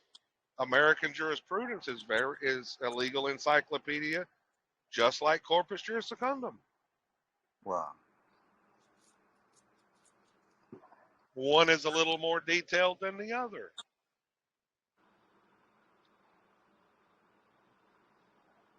Oh, so this is that's what you was talking about in the video, I believe, when you were saying, yeah, one is like I think the lady had called it like some kind of clip, like and the other one is like detailed. Yeah, no, the Gilbert's Law Summary book. Yeah, Oh yeah, that. that book is a basic book. It's not good. The section on agency is not going to be very long. It's going to be basic information because it's a test prep book, right? Right. Quick notes. Now, Yeah. Okay. yeah, Cliff Notes. Corpus Juris Secundum, on the other hand, is going to be detailed. And look, that thing is well over 1,000 pages. Wow. Yeah, it's 652 sections, and in the last class we're up to like 176 or something like that in 3 classes. I'd have to go look. So I look to get somewhere into the 225 to 230 area on the next class. On the 20th. Yeah, I try to get through 25 sections per video, Right. a bare minimum. So if we get through 50, that'll put us somewhere close to 225. Mm-hmm. But the next class is probably going to be a little more detailed, so we'll get through 50 because the next class is going to be about negotiable instruments also. Okay. What's the agent's power on negotiable instruments? You know what I'm saying? Right. So I have a question. I did the assumed name, right? I did the assumed name, and Yeah, that's no problem. I did that I did it like in March. Actually, I did it in March. Before I joined the class, and I did it from in the Minnesota, Yeah. and I think I messed up, man. I think because that all that prior knowledge from everybody else, where it was asking where the business is located, I put the hospital that I was born in. Yeah, well, you can always do an amendment. Well, I looked on there yesterday, I believe it was, and I was trying to go back and correct it, but they were saying I think they said that it has to be a year or something before I can correct it. Maybe I read it wrong. Yeah. Have you actually put it in the paper? No. You got to before it becomes legal. If you don't, it does no good. So just take that, take the copies and put it in a newspaper. When you did the Minnesota Assumed Name Certificate, they also told you what you had to do. You have to publish it in a publication, typically a newspaper, in the county where it's doing business. Okay. See what I'm saying? Right. Go back and get your documents and read them. And this is where a lot of people do things wrong, because you've got some people out there teaching the Minnesota Assumed Name Certificate, and they're only teaching you how to fill out the paperwork. They're not teaching you the rest of the rules. When you do that, you've got to put it in a some kind of publication for the public for so many publications. Like a lot of times it's 30 days.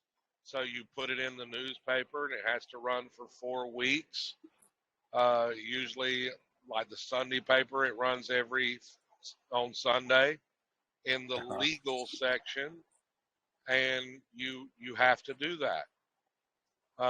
If not, it is, and then once you do that, you get the tear sheet from the newspaper, which is their affidavit that they did publish it, and then you go record it at the county recorder's office or the register of deeds or whatever they call it in your state. Then it becomes legal. Okay. If you don't do that, you basically wasted $50. Okay. So I will have to contact the newspaper and try to get it in the legal section of the newspaper. How much you think that'll run? I don't know. Okay. I really don't know. Yeah, I think it's pretty expensive. I heard that some people, or at least this one gentleman, he posted his at the police station. On the wall? And yeah, and Yeah, but because even if there you was, posted it at the police station, somebody other than you has to be able to do an affidavit that yes, it was posted. yeah, you definitely have to have your crap together on Oh, so it can it. be in any publication, not just a newspaper. In some counties, they have a little old cheap newspaper that goes out once a week. It's just something. It just read the documents. They will tell you what you have to do. Uh-huh. Let's see. So those documents from Minnesota, read it. They tell you what you have to do. Okay, I got them right here. Let me see. And that is the biggest problem most people have. They do something, but they don't read the quote unquote fine print. Mm-hmm. Because some guru said, oh, do this. This will fix everything. And the guru tells them, oh, don't worry about publishing it. One guy out there is teaching the assumed name certificate. And he's told his people, oh, don't worry about publishing it. Guess what's going to happen when you go to court and you try to pull that stunt with that paper? The judge is going to go look in the system and see if it's valid. And if you didn't complete the process, it ain't valid, and he's going to know it. Yeah, I like that part that you mentioned earlier about the posting, like the New Mexico part of it. Yeah. Yeah, I like that. Oh, I did too. Mm-hmm.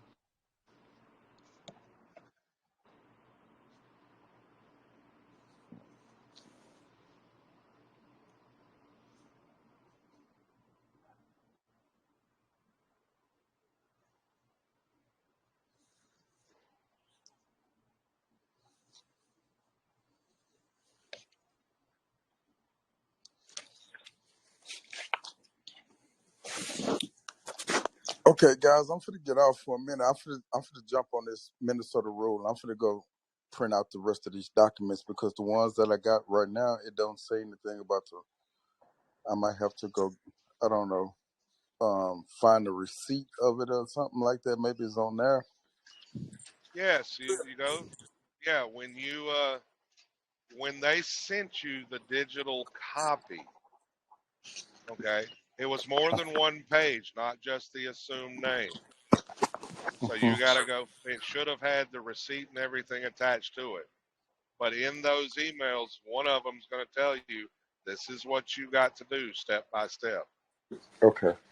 Go log into your account and go download everything if you can. Either way, Okay. it's going to be there somewhere. Okay. I'm about to do that right now. Thank you, guys. Okay. You're welcome. All right. See ya. Yes, sir. All right. Just you and me. Yeah, it is. Yeah, sorry I'm so quiet. I'm not a big talker. Oh, you're fine. You don't have to be. I I know do who you all my are, talking. so that's all right. Okay. Yeah, I do all my talking in my head. I'm kind of one of those people. Do what? I do all my talking in my head. Yeah, you're trying to analyze and figure things out. I get it. Yeah. So instead of sitting here quietly, I guess we'll end it for now since nobody's really joining. Hmm. So I did have I was curious about something. It's kind of off what? topic though. That I know that okay, so land, to my understanding, land you can only gift it and you can't sell it, right? Because of the land patent. It's just gifted. Um, so I then my don't think you question was, can gift it. oh, even though it says like on the land patent or at least what I've heard that it's you know, like to stay like in the lineage of the family or whatnot. It can just be passed down or Yeah, whatnot. But yet it but can. that's not gifting. That's like a will. Oh, And okay. So what you're doing is transferring your rights and interest. But look at the estate laws. When you will it to your ancestors, is don't they do capital gains? Yes, they do. okay. That's where you So get these into pe that term that people talk about, the death tax. okay. So these people that are actually, you know, selling pieces of land, how does that work out if it can just be like will? What are you talking about? Like the thing where they're out Like if there where you get a little bitty piece of land and you get this that, title or of lord? well, like I could go online right now and I can buy, you know, 40 acres in Oklahoma or whatever. I'm just Yeah. curious on how can somebody sell it if it says there in that land patent, or the whole point of the whole land patent thing was whenever those people got those land patents was it can just be, as you said, willed. Yeah. Well, just because you've got the land, say you have 250 acres that originally was put under a land patent. Your family's had this land all their life back through your ancestors from the founding of the country, right? Back when the government was giving land grants, right? You Hmm. have the right to sell that property if you want. Really? Yes. Okay.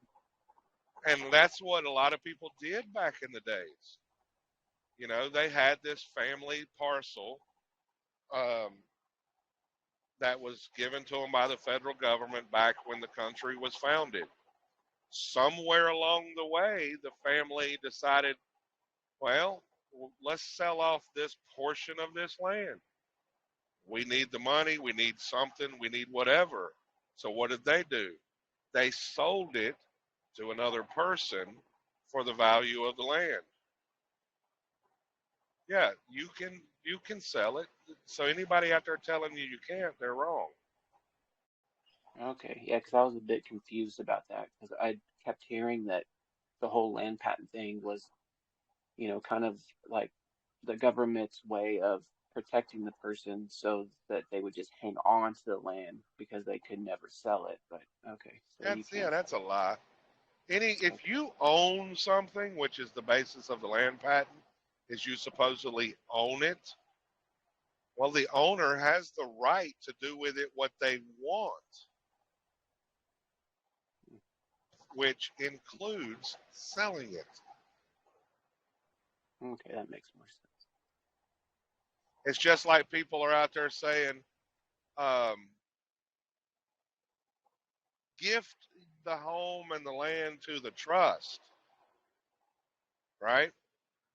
Well, you can't do that. You can, but your trust, if they ever go to court and find out, is going to pay a hefty price because it's going to get Hmm. hit with capital gains. Because why? Real estate doesn't work like a car. You can gift a car. You can do it with your kid. Gift them the car you purchased. But a real estate, different ball game. You can't gift it. I mean, you can, but you're going to pay a heavy price. Hmm. And Okay. that gets into the taxation of capital gains and all that stuff. So if you want equal exchange, then learn how to do a promissory note, have the trust issue a promissory note to you for the land of the same value. Now you've got equal exchange. Hmm. There's nothing in the law that says you have to give them Federal Reserve notes. Nothing that says you have to give them a check or a credit card or anything like that. It's just give them a negotiable instrument. Now, if the parties Yeah. agree, guess what? There's equal exchange. Yeah, that really sparked my interest about that because like I don't have any bills. I just live at home. And I was just thinking like if I did, I think it's worth, contacting the different companies and then just asking them, okay, what species do you want me to pay this in? Because it seems like that a lot of them, I think another person did that and they just said like US denomination, like they wouldn't say Federal Reserve notes. Yeah, because they can't. Yeah. By law, they can't. hmm Yeah, I found that really interesting.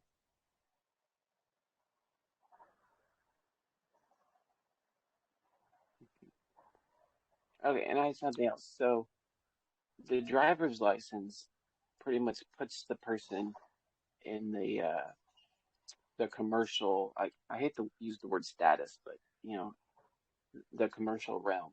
So if somebody didn't want to use that driver's license for commercial use, could the route that they could take um, be just to send like a letter to the head of the department of whatever, telling them, hey, I'm not going to be used this for commercial use. Can you please fix it in your system? I'm just going to be used this for traveling and whatnot.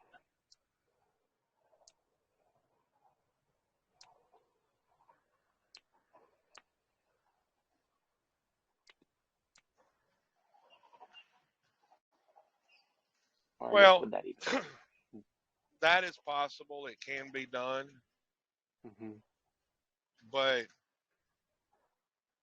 it's different. If you don't purchase the car outright and you get a hmm note on it, that's a hmm little different game because then there's certain rules that apply, like the financing, stuff like that. So honestly, I look at it like this: if the government is the owner through the MCO, let them have ownership. Don't worry about owning anything. yeah, I'm not Ownership, worried about owning. yeah, I'm not worried about ownership owning the brings car. liability. Yeah, the main thing for the reason I say that is just to kind of get rid of all those tags and taxes and kind of like those fees, just because Well, learn within. how to contract with your government so Mhm, they become the liable party since it is their property. You just yeah, retain the use of it, your interest. mhm. See what I'm saying?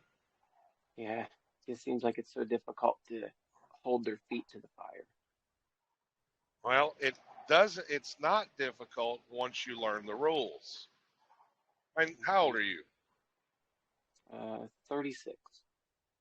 For real? Yeah, I already went to college and all that stuff. Yeah. Yeah, I was going to say I would have never thought you was that age. I thought you was somewhere around 20 by the tone of your voice. No, Um, once you people say learn, I look 20. But yeah, I mean, you don't sound very old. That's my point. yeah. Um, Okay. but once you learn the rules and learn how to contract with your government, it changes things hmm because then you start learning the processes you have to do to enforce those contracts. That's where the problem lies. Most people never want to do the enforcement part, and the government agents know that. Yeah. They know that it's in their favor, the amount of people that will actually, light that bonfire and actually, go after it versus the people that will just, accept the denial letter, you know. Yeah, that's right. Yeah. hmm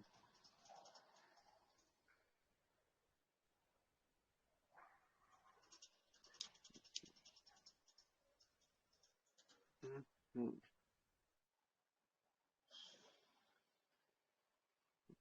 So, did you go to college?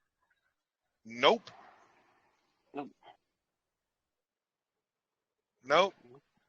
I went to CD. I quit high school, went and got my GED 2 years before I graduated. And then 20 years ago, I went to CDL school, got my commercial driver's license. I've been self-taught on everything from that point on. Hmm.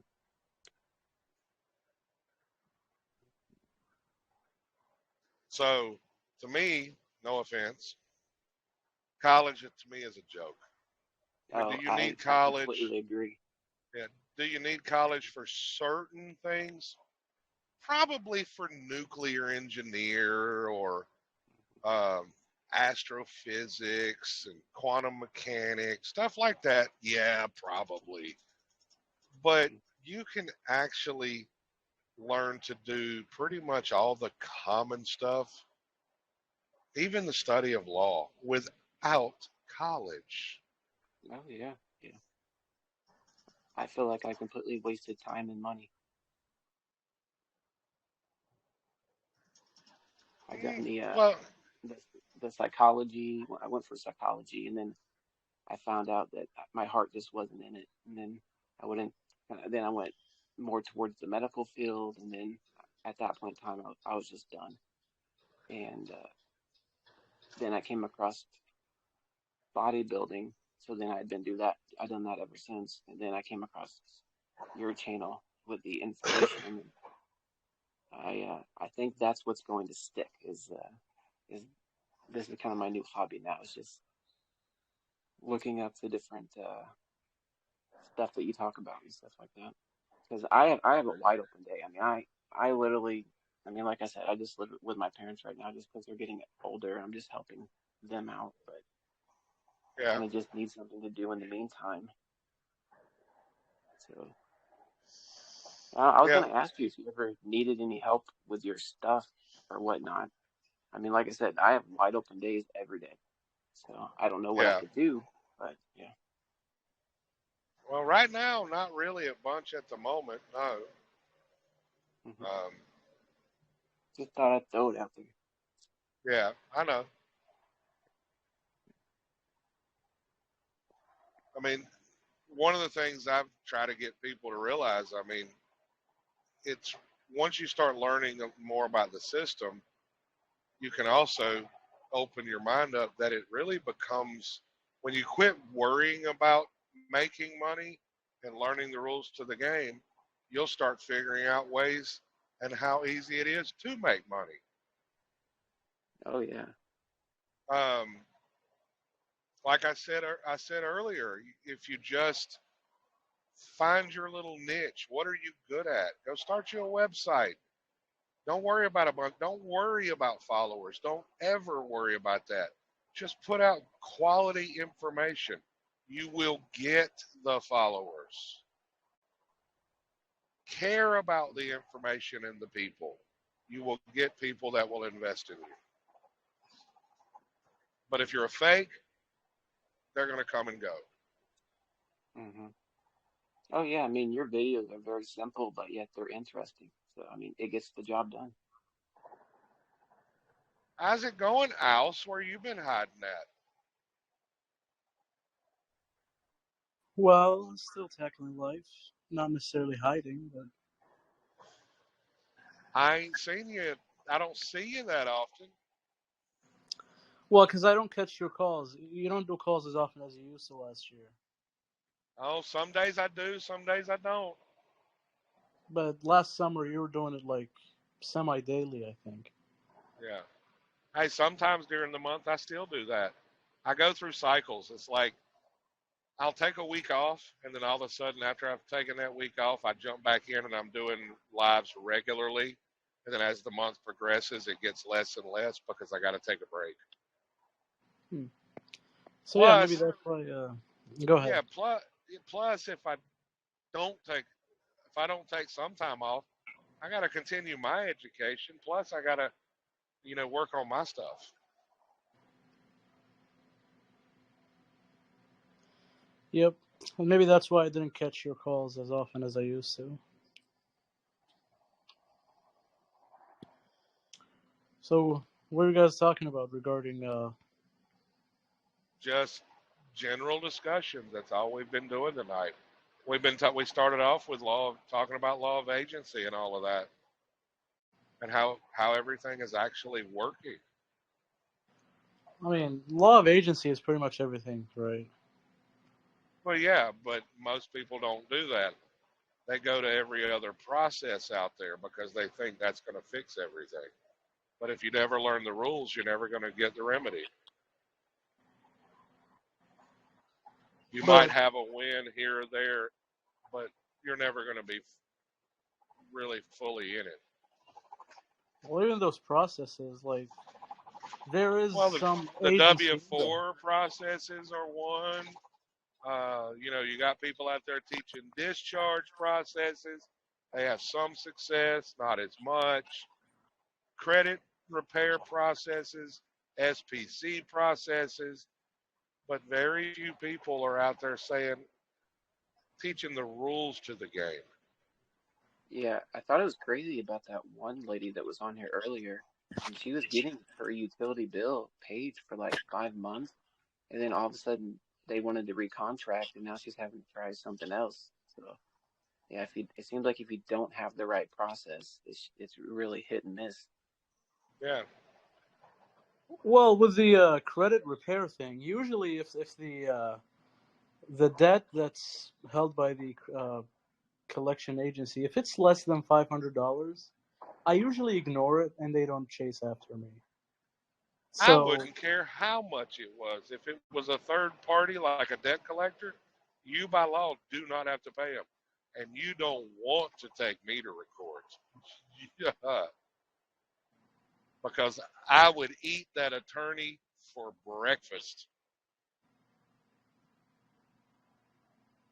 no, but the point I was about to make is that sometimes the win they had was in spite of the process, not because of it.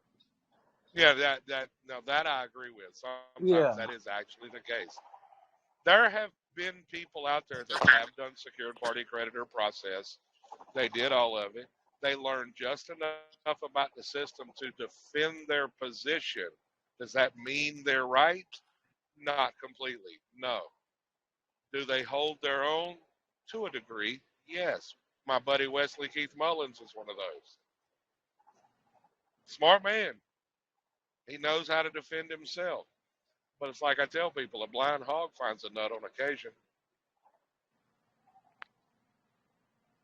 Like just But like when I was like 8, we would be playing PS1. I don't know if you remember that. oh And God, yes. like my older brother will be playing, and then he'll give me a controller that's not hooked to the device, which creates the illusion that I'm affecting the outcome of the game, but I'm not. And that's pretty much what the processes are. It creates the illusion that you're affecting the outcome of the game, but you're not. Yeah.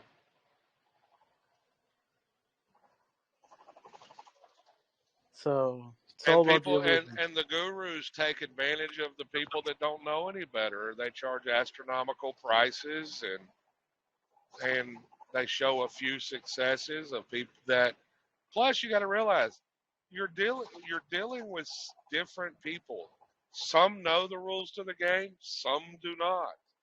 So if you don't know how to do things and you happen to do a process and you get somebody that understands it, you might have a victory.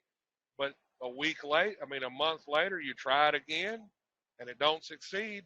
You probably got somebody that don't know anything, but you didn't know anything either.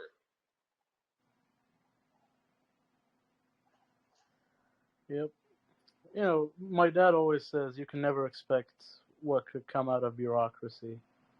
No matter how correct you are, you can't expect what, because a bureaucrat is somebody who has a bad life and wants to make everybody's life bad, right?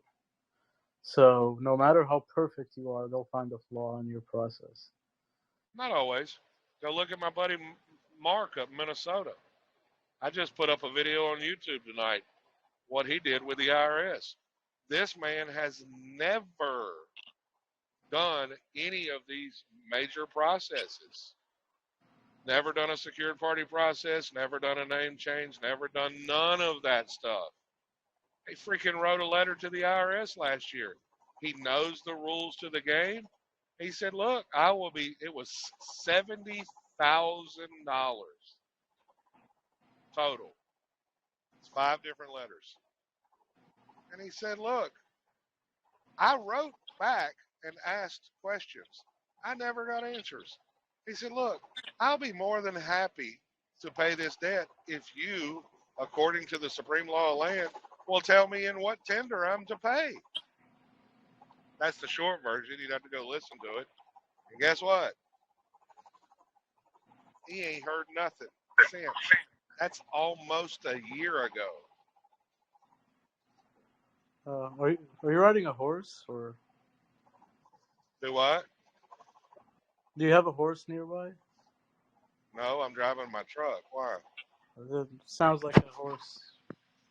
But anyway, so in his case, it was like $70,000 worth of taxes that they were chasing him after. Of a tax bill.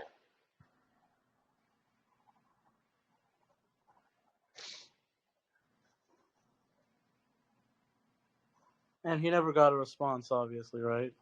No, he don't even file taxes. Now, obviously, government isn't efficient. Now, it's not about them being inefficient. It's, do you know the rules to the game? I haven't filed in 8 years. Actually, no, longer than that. No, 8 years. Nope, it has been 8 years. I haven't filed in 8 years. I have yet to get a letter. And before, like 9 years ago, were you a W-2 or 1099? W-2. But now you work more as independent, right? Yeah. And guess what? I used to get a 1099 every year. Guess what I don't get now? A 1099? Yeah, because I've learned more. I've learned how to do things. I don't even get a 1099 now.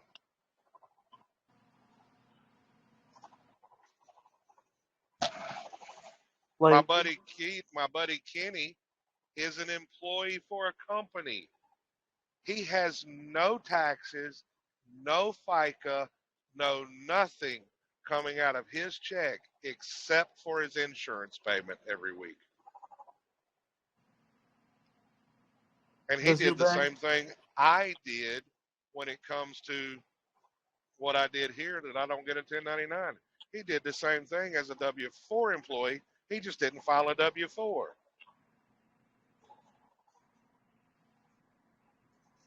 What His about his company called the IRS. Can you believe what he sent? What the IRS said? What did he give you? Gave us this. Is that all? No, he gave us this too. Oh yeah, that's legitimate. Go ahead, you can take it. The IRS told him it was legit.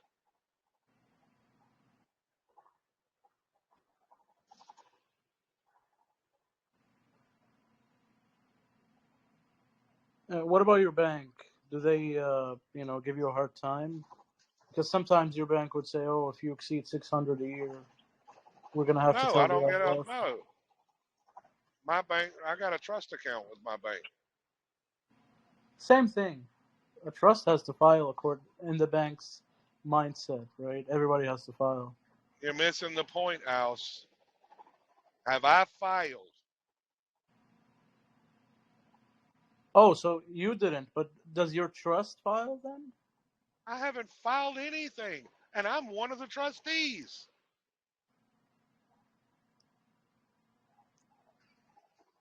Because banks would usually chase after you if you don't file. The banks don't chase squat if you don't file. They're not the IRS.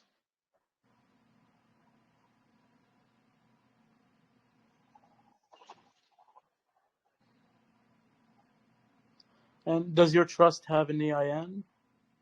Yes. So does the church I started. Yeah, but the IRS created the EIN, right? So So there's a piece that I'm missing here. I don't have a problem using an EIN. Okay? I don't. The question is what is the use of it for? Well, my church, when I applied to get the EIN, I didn't do a 501c3. I didn't even do a 508c1a. I checked the box that said only for banking purposes. That's it. And banking does not include taxation. No, it doesn't. Churches have always been tax exempt. Well, they don't even have to file a tax return. It's because they're tax exempt. If you have a proper church, it is tax exempt. A 501c3 is not.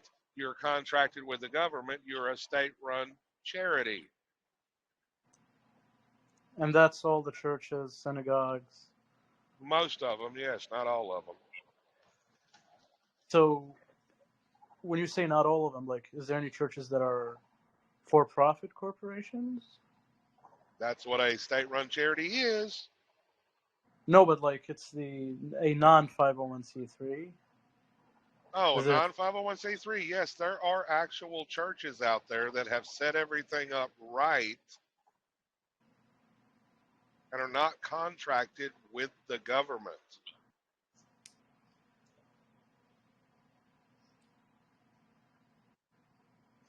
Not many, but there are, but they do exist. Are they the big ones or the little ones that do it? I have no knowledge of that. And what I about would yours? say I would Is say yours physical? most of the churches, no matter the size, are contracted with the government. So what about yours? Is it physical or is it online? Online. I don't need it to be physical. Yeah, Go to you my don't need to. website.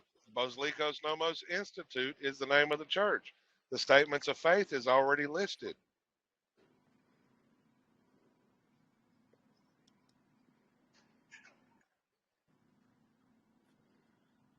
Basilika? Wait.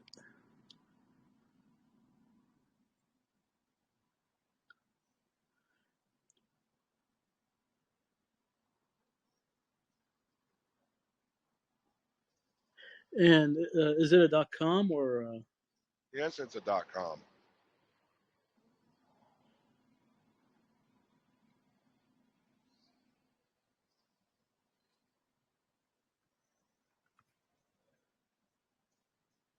And what state is it? What do you call it? Like filed in, I guess. I haven't recorded it in any state. Oh, so it's a concept that's the true church originally. It's a between the people that go there without involving the state. Yes.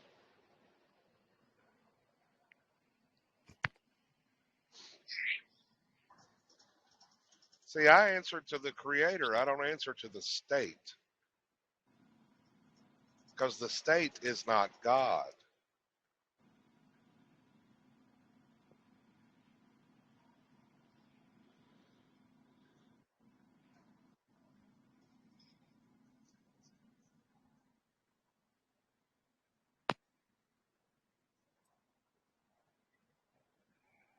Well, because the original concept of a church was here. Let me give you an example. Like, let's say me and a bunch of friends decided to have a barbecue, right?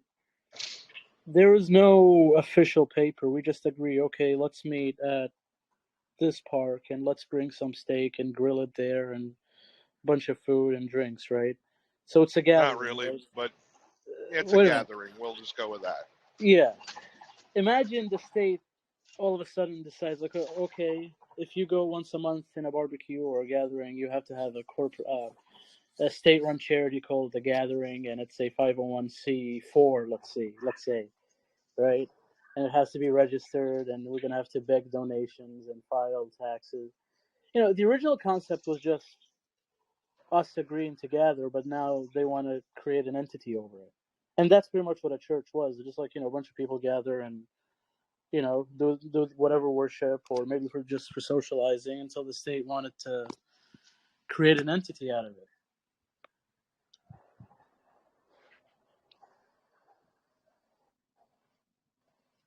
Well, the state, actually, the people that run behind the scenes wanted to stop the church from having any power.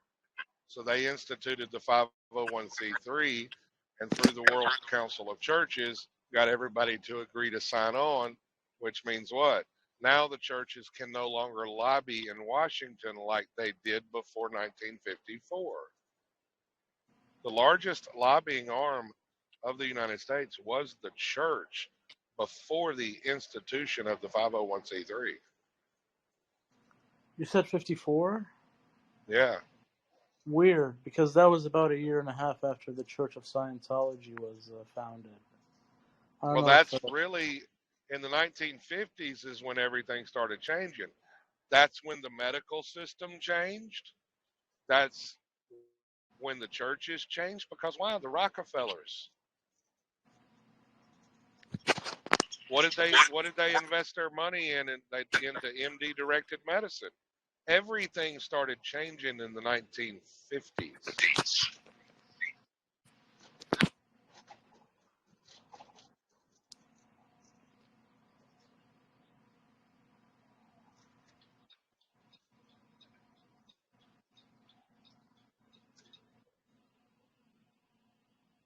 And is that a coincidence, or is it just normal? No, there's no such thing as a coincidence. You know, is it normal? No. Was it planned? Yes.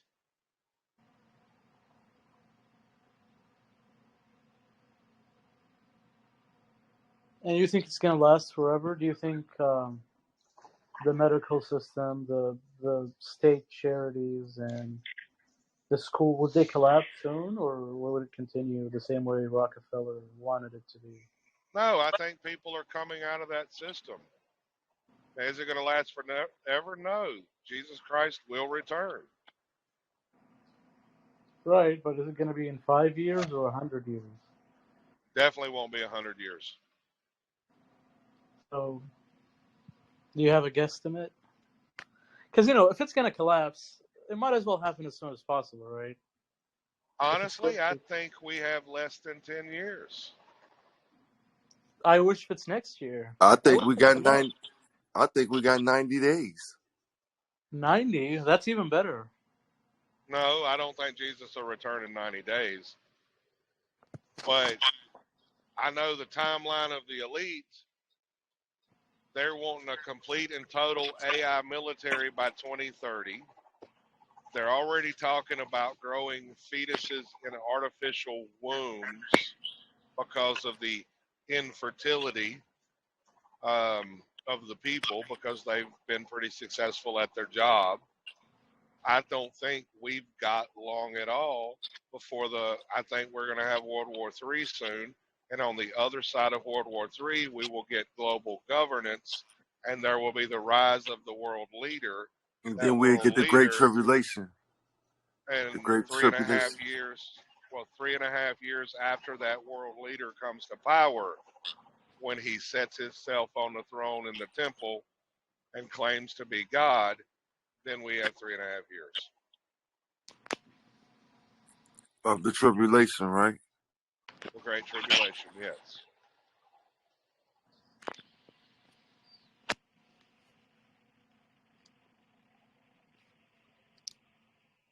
And to the most of the world, it won't be a tribulation. They'll be worshiping that God. They'll be worshiping that person that comes to power. They will think it was great, just like they did before the flood. Right, that great deity. But, like, with the countries, the states, or whatever we call countries, the 196 of them in the United Nations, would they become states now? and there's a global federal government, so to speak. What do you mean would they become states? The elite's plan is to have no borders because why? If there's no borders, there's no sovereignty. And why do you think they're attacking the police and wanting to destroy the police? Because they don't want the police there to be able to defend anyone. They want a world military to be able to police the world that they control.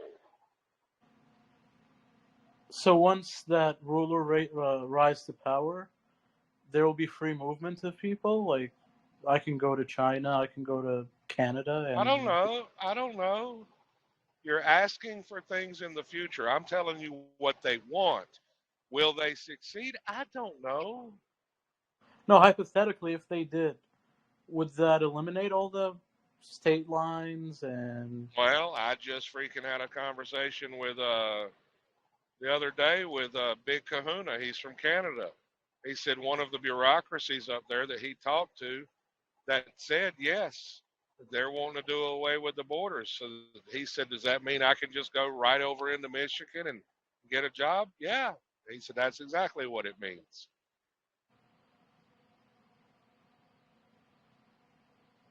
And But he's on the then Canadian side.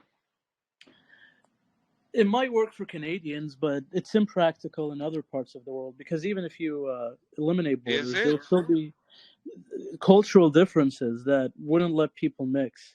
So let's say What do you the mean cultural difference that don't look? You got almost in every single country, you've got many cultures. yeah, slight differences, like let's say the northeastern and the southern culture here in the U.S., but a complete difference will be between the American culture and say the Mexican or. And we have plenty of Mexicans in America. We have plenty of Hindus in America. We have plenty of Muslims in America. Plenty of Amish in America. So that argument you're making makes no sense. I got cut off. What was the last thing you heard? You talked about the cultures. I said that makes no sense. Why? Look at our country. We've got Hindus, we've got Jews, we've got Muslims, we've got Mexicans, we've got Canadians, we've got all these different cultures in our country. If we can do it, they can do it in other countries. I don't know, because in the U.S. it's different. People are open-minded, but let's say the Chinese and the Indian border is open now. I'm having a hard time seeing Chinese and Indians kind of like mix. I mean, maybe you're right. I don't know, but like, Well, when the Antichrist rises to power and it's world government, then guess what? It'll be the world government laws.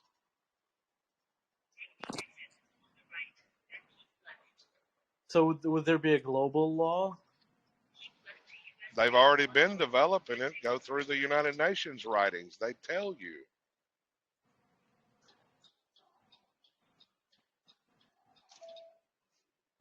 Have you The heard United of Nations is only step 2 in the process.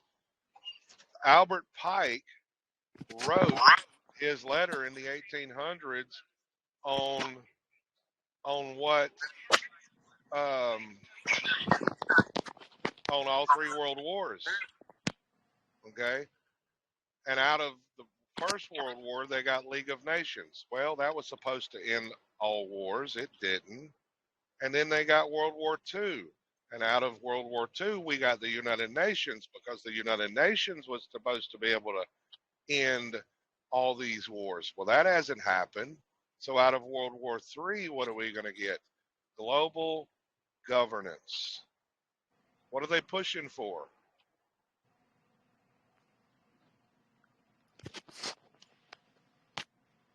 And they even are telling us what they're doing. Go look at all the recordings of the World Economic Forum.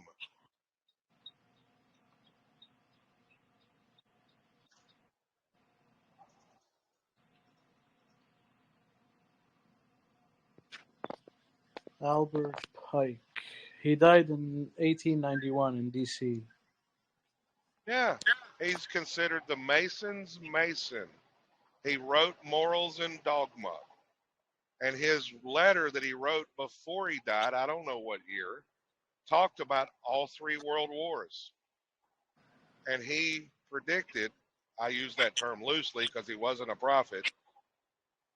That's why I say everything is planned. Every major event, there's nothing that happens in this world that is not planned.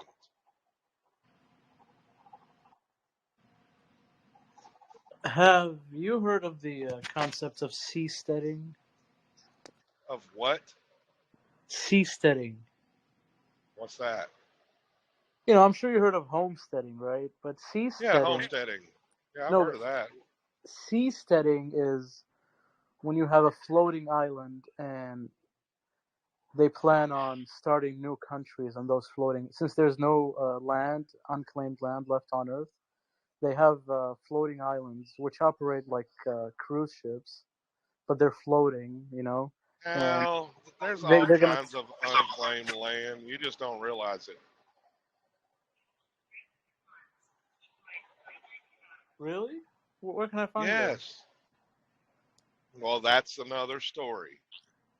Oh, you mean like beyond the Antarctica? No, I'm talking about even here in America. There's a Like, lot of unclaimed land that has never been claimed for whatever reason.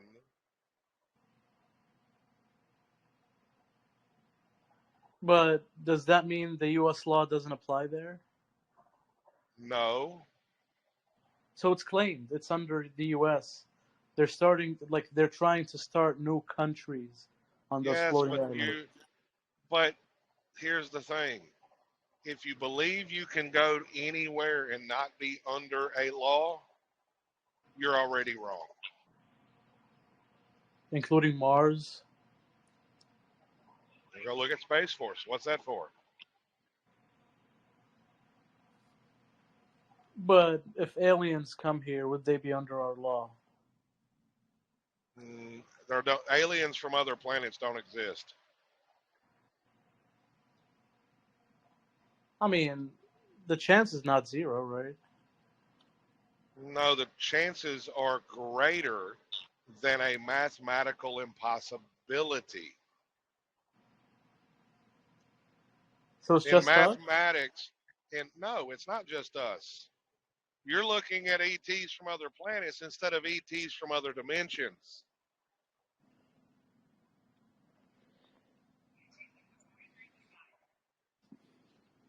No, ETs from other dimensions do exist, but not other planets. It's mathematically impossible. In mathematics, anything that's greater than 10 to the 50th power is considered mathematically impossible. but to your point, if I believe I can go somewhere where I'm not under a law, You like, can't. You can't be lawless. but as long as I'm more powerful than that who enforces that law, then effectively I'm lawless. No, you cannot be. You cannot be lawless. There's always a law. The system of government we live in is based on principles of law that are given by the Creator.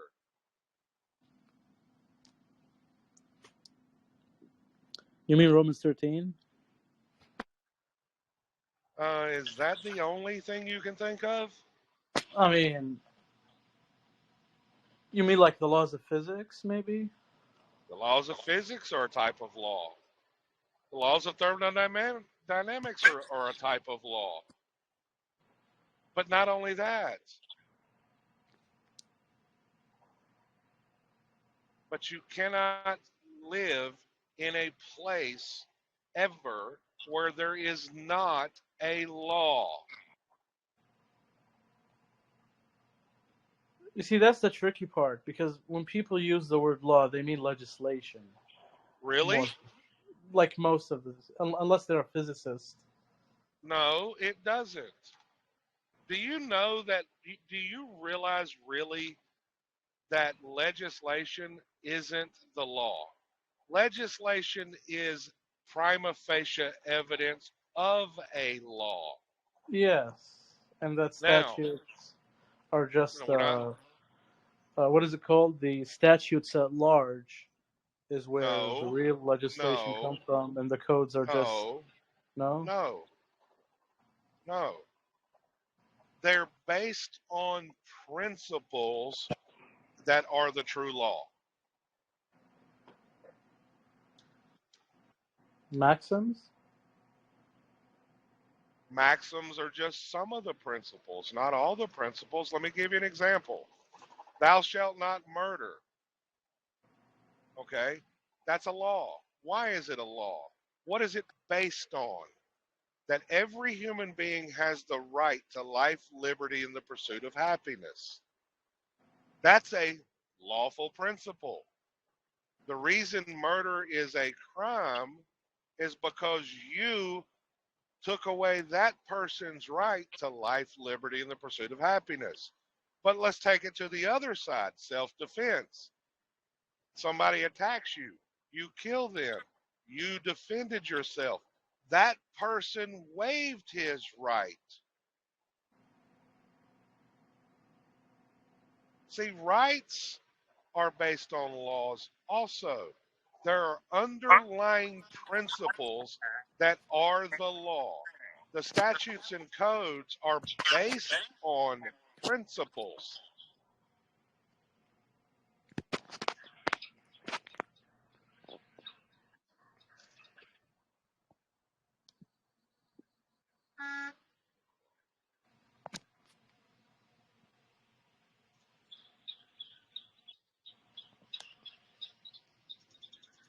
You need to get that freaking truck off the road. You ain't got no brake lights and you're driving way too slow.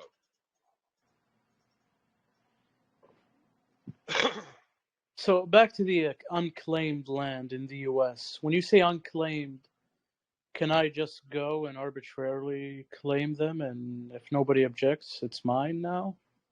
Yes. Like, are they big plots of land? I don't know. That's a steal. If I can just You claim ever, a you know that there's actually in every single state this thing's called squatters' rights? well, I know that, but you said unclaimed. When I squat, the land is already owned by somebody else, right? Is it? Well, if there's a house on it and there's an address, That and don't the mean address it's is linked. claimed.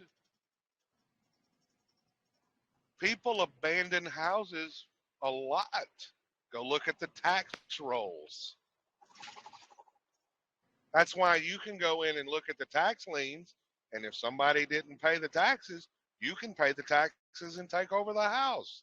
Because why? It's considered abandoned.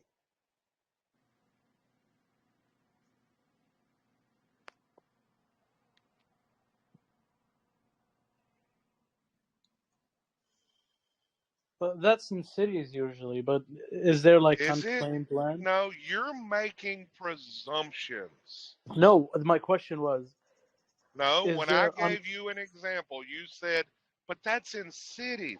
No, you can't say that. When I told you that there are sections in this country that have not been claimed, I'm not making it up. sections? Is there a map for those sections? That's where you're going to have to do your research. I can't point to a spot that says, oh, this spot hasn't been claimed. I just know they exist. Right. Because if the plot is big enough, we can start our own town, right? Which means you would have to have your own laws. And you would have to establish a government. But it's ultimately possible, is my point, right? Yes, it's possible. You can start a town in any state in this country if you follow the rules. That would be nice if we can do it. We can. call it. What is the best state to start a town in your opinion? I don't know. It's either going to be Florida or South Dakota, maybe. Really? I don't know that. I can't claim that. So we can call it the Basakilos Nomos. I know that in some states you got to have a minimum of 1,500 acres to start your own community. That's not a problem because 15 acres is not a lot for a town. So No, it's not. Yeah, so we got to up our game a little bit. Maybe like 10,000 acres will be a good kickstart. But it's also not as easy as you think. There was a Well, I'm not place saying in it's California that actually tried that, started their own community. It didn't last long. Because why? They realized it wasn't as easy as they thought. They were trying to do a community without a government. And guess what happened? They tried Chaos. chaos happened because why? Yep. You cannot be lawless. Yep, I guess that. I'm not saying it's easy, but what I'm saying it's doable. Not without a government. Yep. Government is a natural order of things. And if you're going to have a government, then you're going to have to tax the people to pay the salaries. Because nobody should work for free.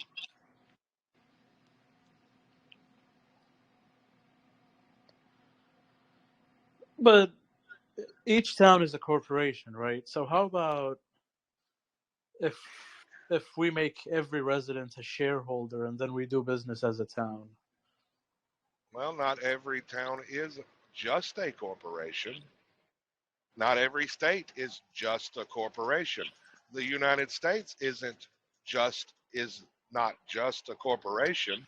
You know, there's 3 United States. One is a corporation. Is all 3 of them a corporation? No. Yeah, what is it? The de jure, de facto, and what else? No, you have 50 contiguous states united. That's United States of America 1. You got United States of America 2, which is D.C., its insular possessions and territories. Then you've got the United States, which is the corporation. Same thing with the states. DC? Do what? Is the United States Corporation in DC? No, it's in all 50 states. Because they created an overlay over top of the republic. The republic is still there. Problem is, nobody's living in it.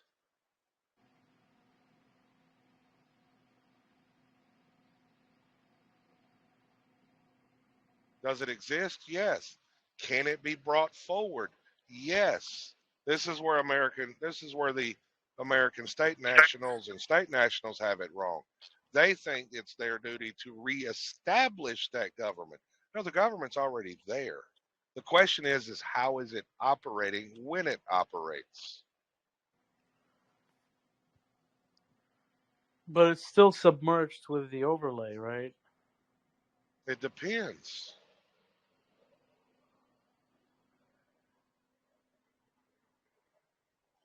I wouldn't say it's submerged.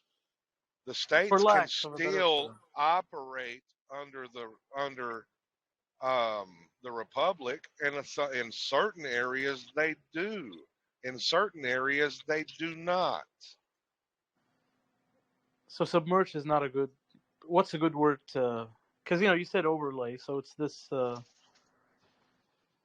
trying to look for the right word here. Covered, maybe, or. No, the question is how are you operating so that way you are in the right position?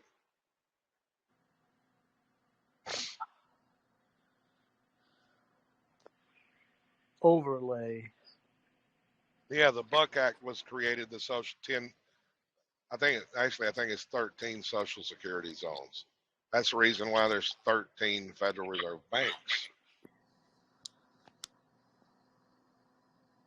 And 13 districts, right? That's right.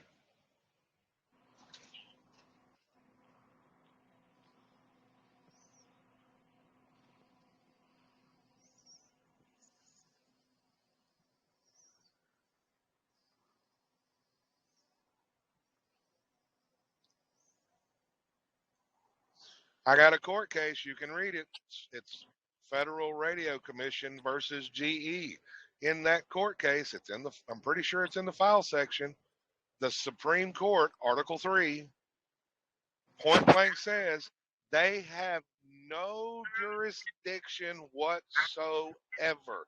No appellate jurisdiction, no review, no nothing over legislative courts and administrative courts. Article 1 and Article 2.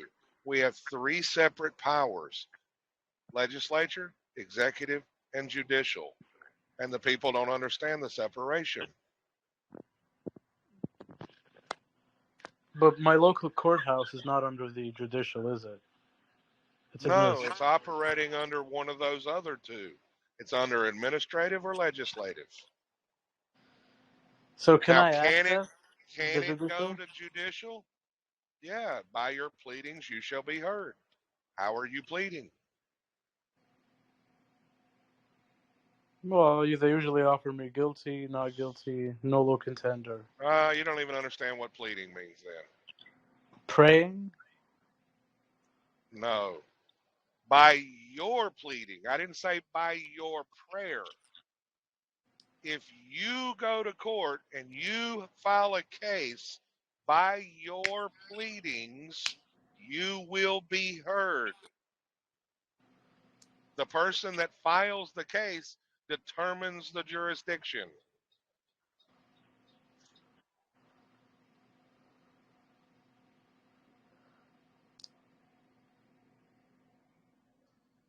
So then, what is my plea? What does pleading means? By your case, by your filing, when you file a suit of any kind, what type of suit?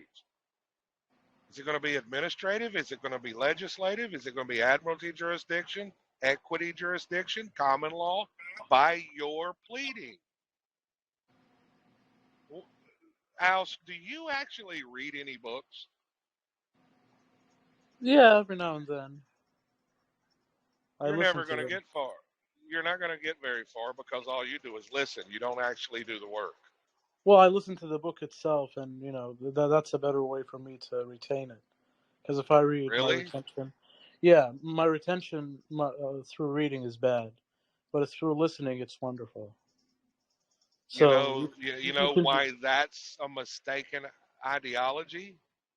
Have you ever done any working out? Yeah. Okay. What do you have to do when you work out? You have to tear the muscle down, right? Then you take a few days off so it can rebuild. Guess what? Your brain's the same way. Yeah, when you first start reading, yes, your comprehension's going to suck. But the more you do it, you will build. That's what I'm getting at. The more you do it, you're giving your brain time to build more neurons. How do you think I remember all this stuff? Besides the fact God gave me a gift because I prayed for him to, and he did better than I could have ever imagined. But one of the things I did is I researched, and still my cup is full. When my cup became full, I was no longer able to retain things. I took a break. Let my brain rest. And then once I felt rested, guess what I did? I went back to researching, back to learning. And over time, my understanding and comprehension grew because I'm using it. Not just listening, but also using my five senses. Because why? You know why in the old days in school people learn better? They use 3 of their 5 senses: touch, hearing, and sight. Because why were they using touch? They were touching the books, the paper, the pencil. They were listening to the teachers, writing what they're doing. They're using 3, at most 4 of their 5 senses. Now, we just want to listen to books, and guess what? You're only using 1. So you're only going to use 1. Guess what? you're not going to retain it. Why do you think I take time off on here? When I'm parked and I'm not planning on working, when I'm parked, I don't get on here much. Why? I'm in Westlaw. I'm doing my own research. If I'm driving, I'm talking to, or listening to other people I respect, continuing my own learning.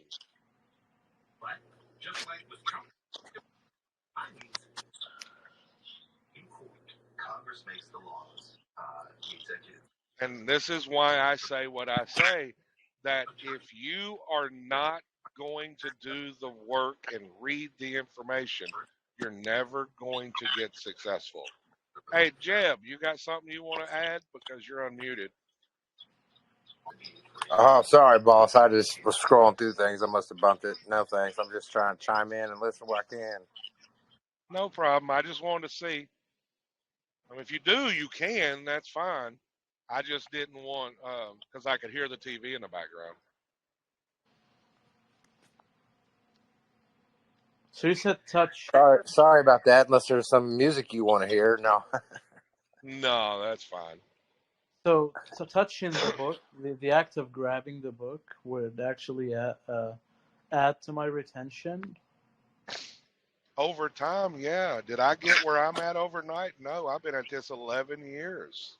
When I first started studying, I didn't know what I was doing. I didn't even know what I was reading. I was just like everybody else. It took me 6 months before I wrote my first court paper. Did it look like a court paper? No, it looked like a business letter. Yeah. Did I get where I'm at overnight? No. It takes time. And it really takes dedication to the work. That's one reason I tell people you should not be in all of these groups, because one thing that does is create confusion. The Bible says what? You should surround yourself with a wise counsel.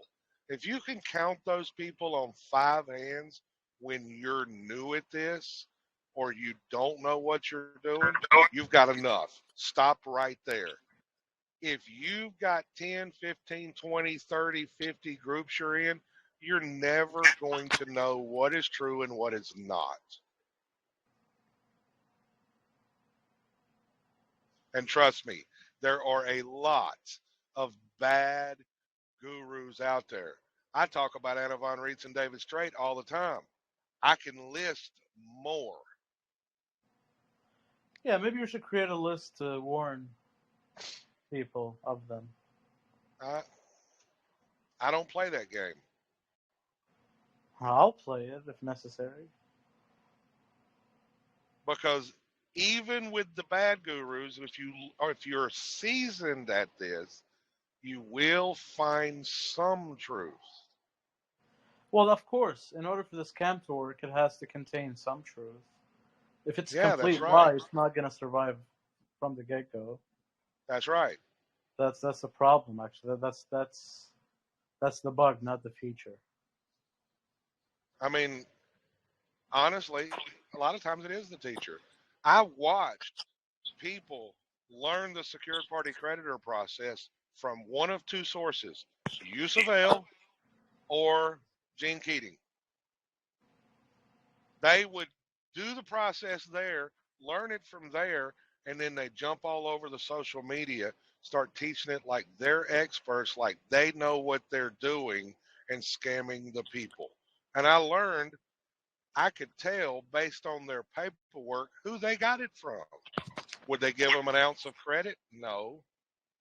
But they would charge the people astronomical prices. I'll do it for you for $1,500, $2,500.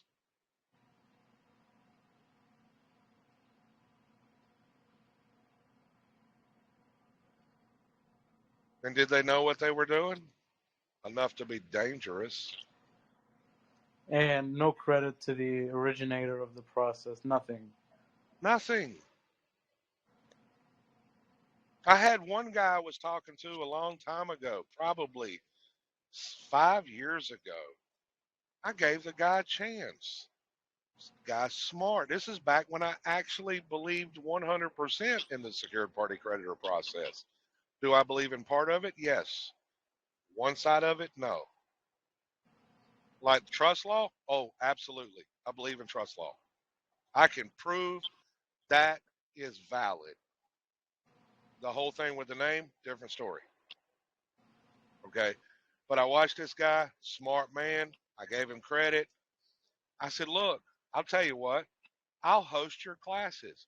I'll even use my Westlaw account with your classes. I'll sell them. And let's do a schedule. Let's schedule these classes. Right? Oh yeah, he's fine with it. I said, all I'm asking is 30%. You can have the other 70. I'll put them on my website, blah, blah, blah. Right? We got to the point to start the classes.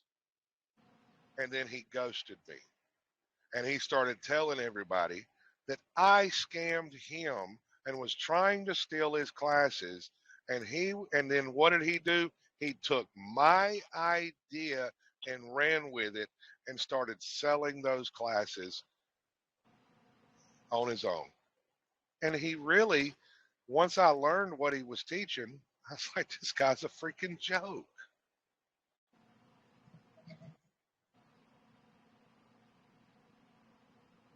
Got himself locked up, couldn't get himself out of jail. I thought that was funny. Serves you right, scamming the people. Who was that? I don't even remember his name now. I'd have to go. I'd actually probably have to ask my wife or ask Wesley, a couple of people that would know him. Oh, I know who could ask. I could ask Is Chip it In. Chris Hauser? No, Chris Hauser, he's a joke too. Because some of the things you said kind of fit Chris Hauser. No, Chris Hauser's a joke too. He's out there now telling everybody after the 1099A stuff was a flop. He's now saying, oh, I've got an insider at the Treasury and I'm teaching people how to get into private banking. No, he's not. You know how I know he's not? Because I got access to all the crap on Westlaw that goes into banking and how to set up a true private account. You know how I know he's not?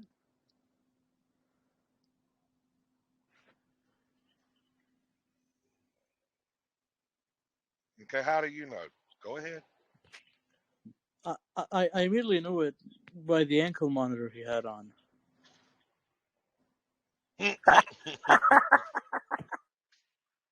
That's hilarious. So, like, wait a minute. You know an insider in the Treasury, and you have an ankle monitor? Like, that, like, why? What's the purpose of the ankle monitor?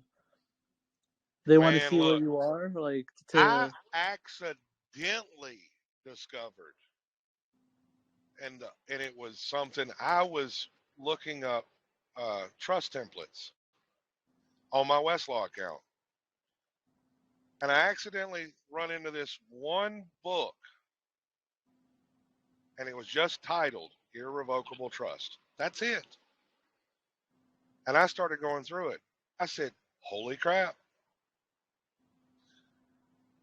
It tells you how to set up every type of irrevocable trust you can think of. It even has the forms to the proper places to get into private banking under that trust. Everything. You know, the only reason I haven't put it out in the public is the public ain't ready. The public are idiots. They will run with a process when they don't even know what they're doing. But is the book straightforward and blunt and to the point? God, yes. So then why is that a problem to put it in the public if it's to the point? Because the people can't even half read. You can't read. You can only Yeah, listen. that is the problem. It is a problem. You're Well, right. I can read it, but I'm afraid that I might not be able to retain it, which means I'm gonna have to read it again and again and again. So that's why I choose to listen. But I can still read it. It's not an issue. If you haven't even learned the basics, I am definitely not letting you play with the big boys. You will get yourself in trouble. Well, I'm not gonna play. I just need to understand. Like, it gives you a perspective of it. And when you say big boys, like this If term you're is going to being used. get in, if you are going to truly look, you go down to your local bank. That is the public side. You go to the teller. That's the public side. There is an entire side of your bank that you don't see. That is the public. That is the private side. I accidentally got on the phone with someone on the private side of my bank. His first question out of his mouth was, "How did you get me?" I recorded the phone call. How did you Did get he? me? So he was wondering, Because like, why? Yeah, because I was not supposed to be able to reach him and talk to him. That's how you know you're in the right place, though. That so then is how did exactly right. how did you reach him then? Well, I did the secured party creditor process, so I sent a bond to the Treasury in Puerto Rico. Did it work? Actually, that's the funny thing. I think he could see it. Really? Really. I called the investment side of my bank and I said, "Look, I got this bond here. I've lost my CUSIP number. Can you help me find it? And I don't know where I put it." And the guy that I talked to, really nice black guy, he said, "I can't help you." He said, "But I think I know someone that can. Will you hold?" And he forwards me to this other guy. And I'm recording the phone call the entire time. And the first thing out of that guy's mouth was, "How did you reach me?" So I told him what I did. You called that guy and he forwarded you to him, right? Yeah, that's right. Then And I what? said, and I told him the same story. He said, "Well, let me look." And I said, "Look, I'll give you my social. I'll give you whatever you need." I gave him my social and he started looking things up. And I really believe, based on the conversation, he could see it. We actually had a conversation back and forth. I think he could see all the CUSIPs, Yep. everything. Yeah. And at the end of the conversation, he point blank tells me, he says, he said, "You sound like a really great guy." I mean, me and him talked about crypto, and I gave him my opinion on XRP and why it's a good investment for the long term, et cetera, et cetera. He didn't even know at that time what XRP was. And at the end of the call, he said, "Look, you sound like a great guy. I'm going to give you one piece of advice." He said, "Take it to your local bank, your bank manager, and ask them to deposit it." And I said, "Well, that's interesting because right here it does say demand deposit." So he pointed you to the right procedure, I guess. Now, did I follow through with it? No. But yeah, I have tried a lot of things. I have done a lot of things. Some things work, some things don't. But I've discovered along the way, they will tell you exactly what is going on if you just ask the right questions, talk to the right people, and read the right stuff. Yeah, See, and I when feel you like said I've done that though. I feel like I've read till my eyes are crossed, and I guess I'm guilty too of being in all the different groups, trying to find, the truth in the hidden monotony of everybody just trying to make their paragraphs longer, or I don't know what it is, but you know,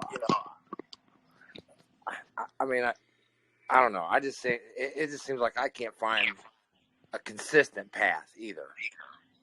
Why do you think a lot of people are in this group? Because they will tell you if it was during the day when most of the people that are in my classes, You know what I'm saying? They would point blank tell you that what I'm telling people makes sense because I don't only just tell it to them, I show them the evidence. You know there's something to the birth certificates. You know there's something to the social. The problem is you don't know what.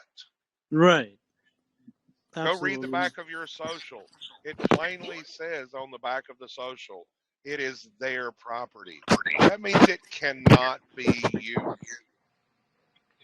I called Vital Records, recorded it. It's on my YouTube. Asked them, hey, whose property is it? They said it's the state's. I asked them about the probate court file. Oh, yes, but we can't discuss our internal policy. See, that straw man, if you want to call it that, I personally would never use that term in court. That name isn't yours. That name is theirs. It was placed into a trust. The trustees are on the Social Security website. You're not even a beneficiary. The You're the only thing authorized you representative, are, though. well, guess what else is synonymous with authorized representative? Registered agent. But straw man is a colloquialism. I It's know not. it is. Yeah, so it's not supposed to. It's a true legal term, yes, but they will not acknowledge it from that point. Right. And I wanted to ask you about the. You said you didn't follow through when that guy told you to go deposit the bond. Yeah, because I wasn't ready. So was it out of fear of screwing up? No, I wasn't ready for banking yet.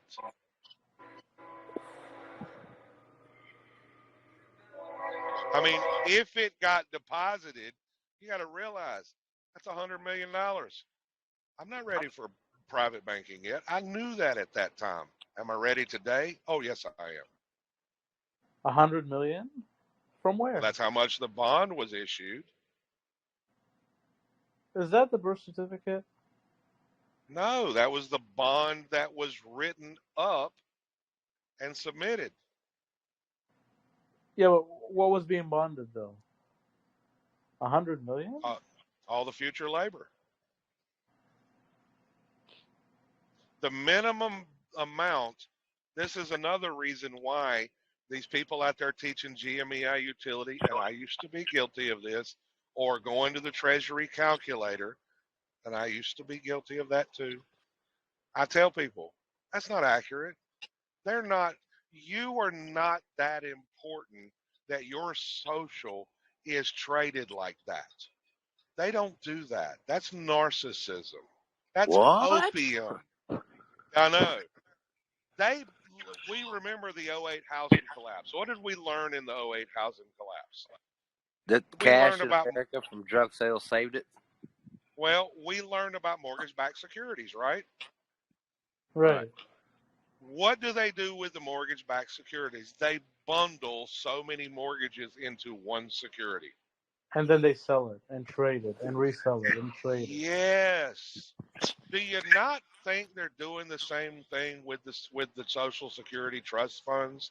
Yes. Highly likely.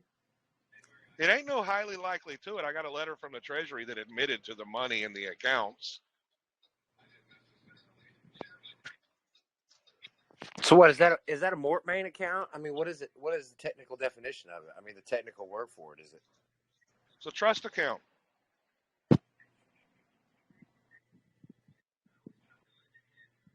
What is Social Security? It is a trust fund. And I think Congress is the beneficiary of Social Security, right? No, the state is. The state is the beneficiary of it. And what about me? Yes. Am I a beneficiary too? Or you said I'm not? No, you are not. So then when I turn 65, I'll get some benefits. Then you are a limited beneficiary. You're not the full beneficiary. Look, here you go. There's your trustees. The board of trustees currently consisting of 6. Secretary of the Treasury and Secretary of Now, Labor. Secretary of why? Health. Why is the Secretary of the Treasury the managing or first trustee? That's the bank. Right. But what about Second, labor? Secretary of Labor. Why?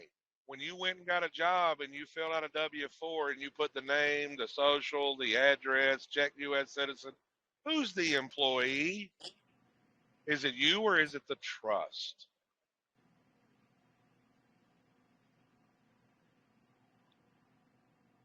So if it's the trust, why am I doing the work? Because the trust can't operate without an agent, and the address you put down was for the Office of the Registered Agent for Service of Process. And that is me, right? Yep, and the Secretary of Health and Human Services now, backtrack. You check U.S. citizen. That don't make you a U.S. citizen. The trust is a U.S. citizen by default because of the 14th Amendment. You are not that trust. Now, Secretary of Health and Human Services is the third trustee. Why? Because the state is the beneficiary. Who do they go to get all Title II, all Title IV, and all Title V funds? Department of Health and Human Services.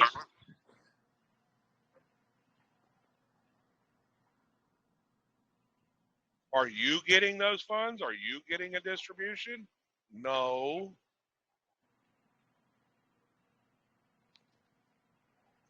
Yeah, and then commissioner of the. How come the IRS is not in the list?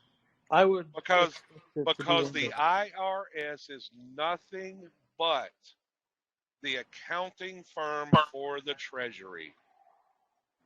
Oh, so it's part of the Treasury then. It's the CPA. It's a third party.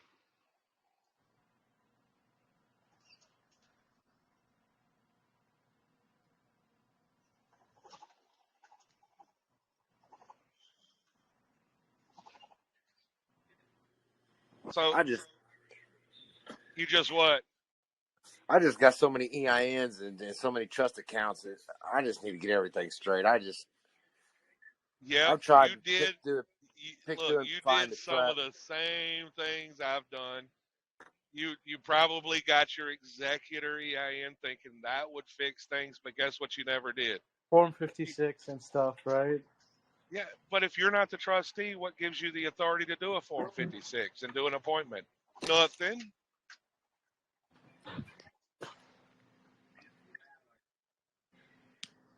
The agent does have certain authority, but what's the agent supposed to be doing that nobody is doing? Reporting to the principal what's going on. If the agent is there for service of process and the agent is supposed to forward all notices, all demands, and all processes to the principal, why aren't you doing that?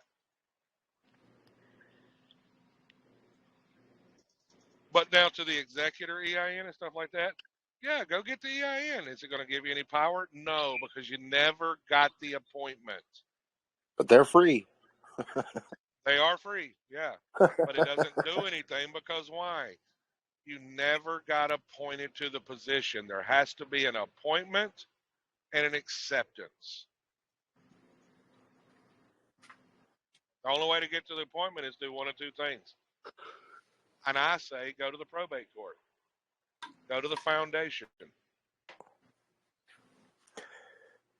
What do you just petition the court or No, this is a private matter. So I'm actually working on my documents, getting them together to do that.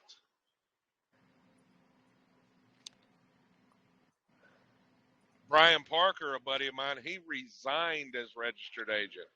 Did he see any results immediately? No. Did he see results later? Oh, yes, he did. You mean tactical sovereignty? Yes. Oh, I haven't heard from that guy in a year, maybe, or less. So. I don't know why. He still posts on the freaking group, and I can call him up. He's in this group. So when he resigns, what happens to the so-called straw man? You just waived all your rights and interest in it. You just gave them full total control, and now you have personally accepted all the liability for your debts. And what did Right he do? now, if you're the registered agent, they are the responsible party for anything that's put in the name of that trust. Could I articulate this in court and beat it? Absolutely. I did that on a traffic ticket last year. 12 days before court, they sealed and dismissed the record because they was afraid of what I was going to do. Yeah, but why did Brian do it? Like, was there a what's the feature in it? Separating himself from it. He thought that was the right thing to do. KW did that. KW went to probate court. The probate court told him it's a registered organization and you are the agent. So what did he do at the time? He resigned. But you probably shouldn't have done that because you waived all your interest. And do you think that's a good, like, would you eventually do that? Hell no. So you have a different opinion then. Why do you think it's a bad idea? Because it's there for your necessaries. And Brian thought otherwise. Well, think about it. Congressional record, March 9th, 1933, it said they mortgaged all the homes and all the other property of the people of the nation. That's a contract. They have to give equal exchange. But if you don't know the rules, you can't enforce it.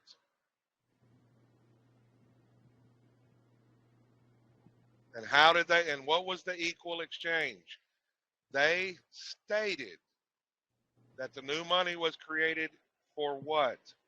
Government obligations. Now go read 18 U.S.C. 8. Yeah, coupons, gold certificates, and any bills you get. And See, you as the agent, you go out and get a mortgage. You issue a collateral security under 12 U.S.C. 412. The bank, in turn, under 12 U.S.C. 411, goes to the Treasury to receive book entry credits. You're just not telling the trustees what you're doing.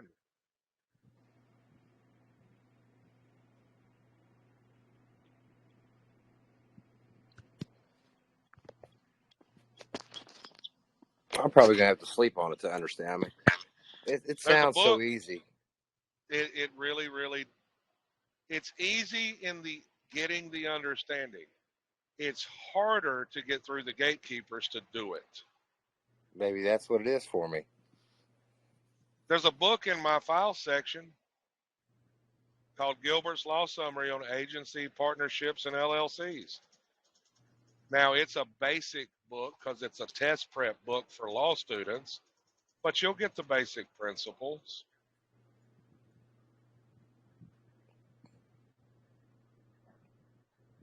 So, Jeb, do you have a business? Tell me a little bit. I'll help you understand. I mean, I've done most. I mean, like I said, I've done. I got LLC for everything. I just haven't went anywhere with anything. I mean, I got, like, I don't know. You kind of put me on the spot, but. Okay, hold on.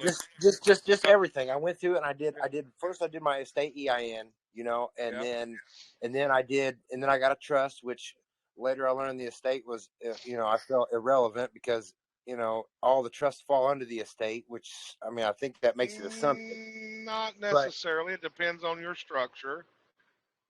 Well, see, I didn't, and then again, I didn't do any articles of organization on, like, I did the bare minimum for the LLC. Even like I understand. I have a trust account with a Treasury. I have a trust account with Fidelity. I have a cash management account with Fidelity. I can't keep a Treasury direct account open in my name. Every time I do, they say that there's something on there that looks suspicious. They shut it down, and I call and open it, and then they close it again. And yeah, because you probably did what I did in 2018. You filed some forms to the Treasury because they locked my account. I didn't. I think I did. I think I tried to go in there and use the Treasury, the calculator, Yeah. and then I tried to claim some of those bonds. Yeah. Yep. Been there, Which done that. you are absolutely correct. If you call any of these organizations and you ask to speak to them and you ask them people questions there, believe it or not, they are humans on the other side. They typically will answer your questions. If you ask the right question, you'll get the right answer. Yes, you are correct about that. But, the thing about the pushback from the gatekeepers, I just feel like, I've had the LLC now for about a year. I don't have a bank account because I haven't worked since COVID. COVID completely killed me. It killed my family. I owe $666 on my property taxes. Man, I'm tired of being scared that I'm gonna lose my house that I paid $7,500 for to try to build something here over $666. Like, I keep a crossbow cocked. When a police come and knock on a door, I stand inside my door and dare him to open my door because I'm gonna bleed him out of my yard. You know what I mean? Like, Oh, I'm a You I said veteran, dude. understand. $666? $666 is what my taxes are right now. Is that a Look, coincidence or? No, I don't think it is. hey, you need to go listen to that YouTube video that I put up tonight on my YouTube channel. Tonight, you just put it up tonight? Yeah, I just put it up tonight. Okay, well, I try to That watch most is of them, man. I try to the keep up one. with you, dude. The one I put up tonight was my buddy Crazy Mark up in Minnesota. He got a letter from the IRS for $70,000, 5 letters, and he wrote him a letter. He reads the letter on the video. And he's, in short, it basically says, I will be more than happy to settle this matter if you, according to the supreme law of the land, will tell me in what tender I'm supposed to settle it with. That was last June. He's never got a response. And never another letter? Never another letter. Now, see, I kind of did the same thing, except for I asked what species do you Well, prefer me tender, and it's they same still said letter. thing, but he took the verbiage right out of the Constitution, and he didn't send it to the agent that sent him the letter. He sent it to the head lawyer of the IRS and the IRS commissioner and to the attorney general. See, I mean, I've sent emails to the attorney general here, to the mayor here, to the sheriff Yeah. here, and I told him, I don't know where else to turn, dude, but I'm not going to keep, it. Same thing. I got an 8-page plea agreement for a driving while suspended, right, with a prior conviction. I don't have any prior convictions. I have never drinking driving. I've never been in trouble. Nothing. Yep. Let me tell you about the 15-year felony sentence that Mark was looking at when they offered him a plea. Okay. Now, did he actually steal anything? No. He had a dispute with his boss. His boss fired him and then said he stole company property. He didn't steal nothing. But they arrested him, took him to jail. He was looking at 15 years. The court-appointed attorney, the lady come in and said, are you going to take the plea agreement? He said, ma'am, I haven't seen a plea agreement. Well, we need to know if you're going to take it. Ma'am, I haven't even seen it to even see if I would take it. She never would produce it. Okay? Because why? For it to be a valid contract, the DA had to sign it and send it to him. All right? He knew that. Now, lady leaves, comes back a few days later. Are you going to take this plea? Ma'am, again, I have not seen it. And then he looks at her and said, you need me to take this plea, don't you? Yes. Thank you for admitting you do not work for me. Now, I will be glad to accept this plea, but you have to give me lawful consideration. Her her face drops. What's your consideration? He said, I walk out of here today and I go home. Guess what happened? He went home. Exactly. They had to drop that charge all the way down to a minor misdemeanor just so he could go home and he would plead guilty. So that way they could do whatever they're doing with their bonds. Oh, so See so that? she was a quota meter. So yeah, they have quotas. They bond the case on the private side and trade those bonds on the freaking municipal bond market. I got. Now back What's the value though? Like, let's say I'm a cop and I saw you, I don't know, smoking on Sunday and it's I illegal, don't and I know the complain. value of those bonds. Nobody But you knows, say right? trade them. I don't know the value of them. It's private. That's private. But can I bond my case? Yeah. Yes. In the admiralty jurisdiction, look, I did the GSA bond process on a family court case. Did it They work? got really, oh God, yes. Man, see, man, I know you're so busy, dude. I wish I could just have, and I wish somebody would fall out of my lap and just say, look, dude, I'll organize your paperwork. I don't know, man. Hey, I got look, I got a 13-year-old daughter. She went I down here. understand. Say what? I said, I understand. Mine's getting ready to turn that too. Man, mine went down here to the park and put her hands in some asphalt sealant stuff and put handprints on the door at the park, right? Yeah. Two old people went up there with the cleaning solution and cleaned everything off. 5 months later, my daughter got bit by a pit bull, dude, down the street. The very next day, the cops were at our house serving us papers trying to say she's a delinquent child and that she did vandalism. Do they have firsthand knowledge? No, well, yeah, it was on camera. That's still hearsay.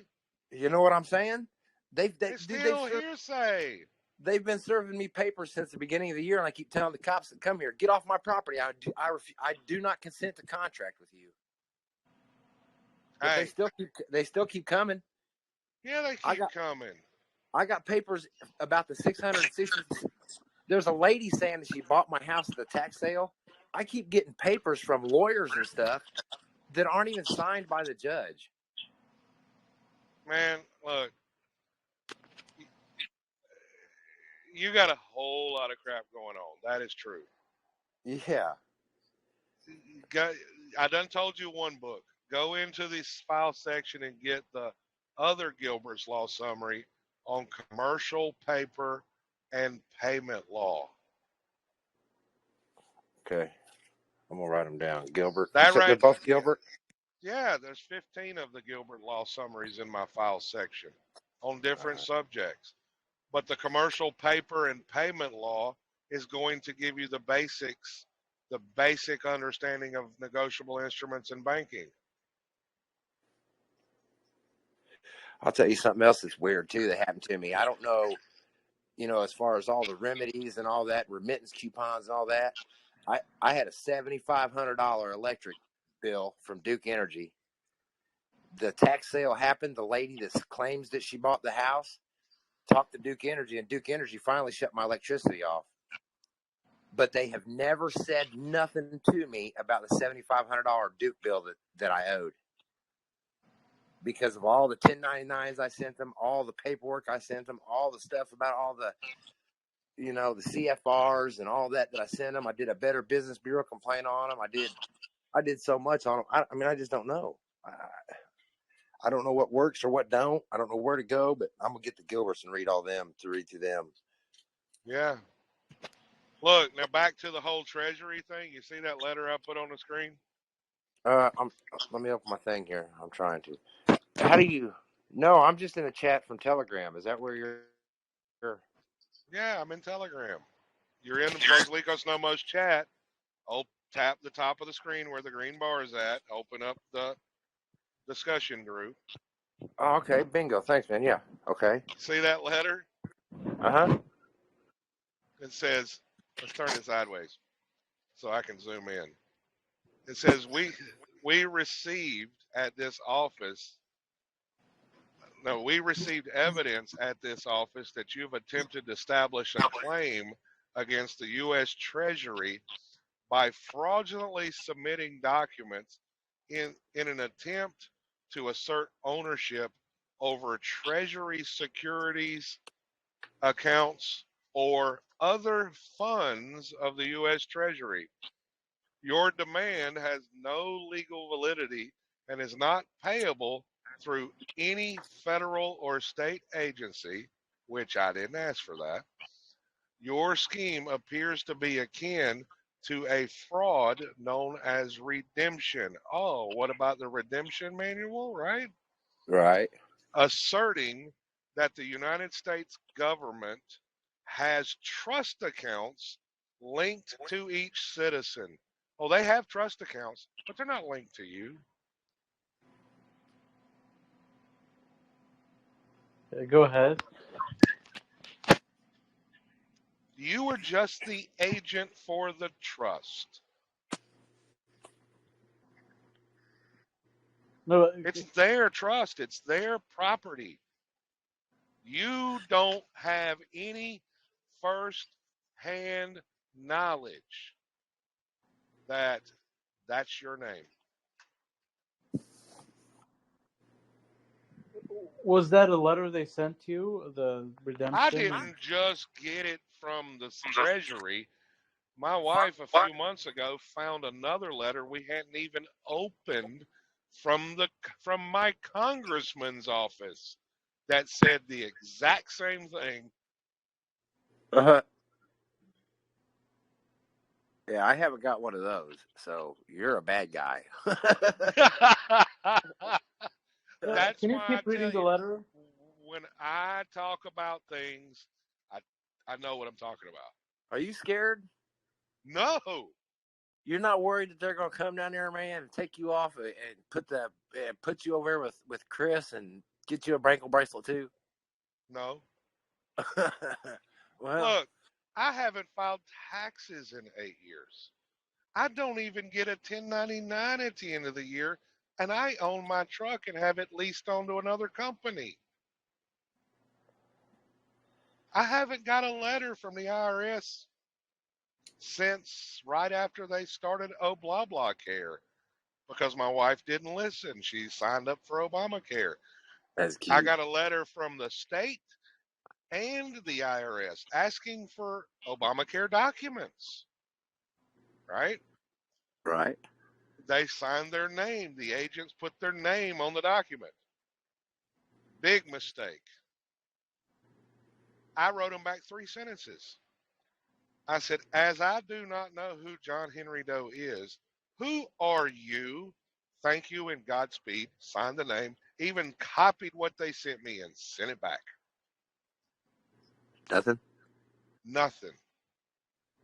And What? that's been 3 to 5 years ago, roughly. I think it was somewhere between 2016 and 2018 that happened. I See, ain't I got a hate to, freaking response back yet. I hate to say it, but I filed taxes because I needed that income tax return. Oh, I mean, you're fine. You're fine. You're fine. I haven't worked in a couple of years, dude. Things are rough around here. Oh, I get it. I get it. No, you can't. You own your own truck. I bet you make a nice little paycheck here and there. No, we're barely hanging on because the freaking freight rates have dropped so bad, and the brokers are keeping all the money. Are they really, man? What state I am you at? about $14,000 in debt to the boss for repairs on this truck. I heard that. I know that's a In fact. 2001, I was making money hand over fist. Hated yourself. 2002, they flipped the light switch, freight rates crashed, and I'm now starting to finally see some of the rates going back up over $3 a mile. I don't know how. Yeah, you really couldn't do it under $3, especially with you owning your truck and having maintenance and stuff. I don't know what they were thinking. I mean, Well, they're trying to push all these freaking mom and pops under. what state you out of? Potentially the same state as you because you got Duke Power.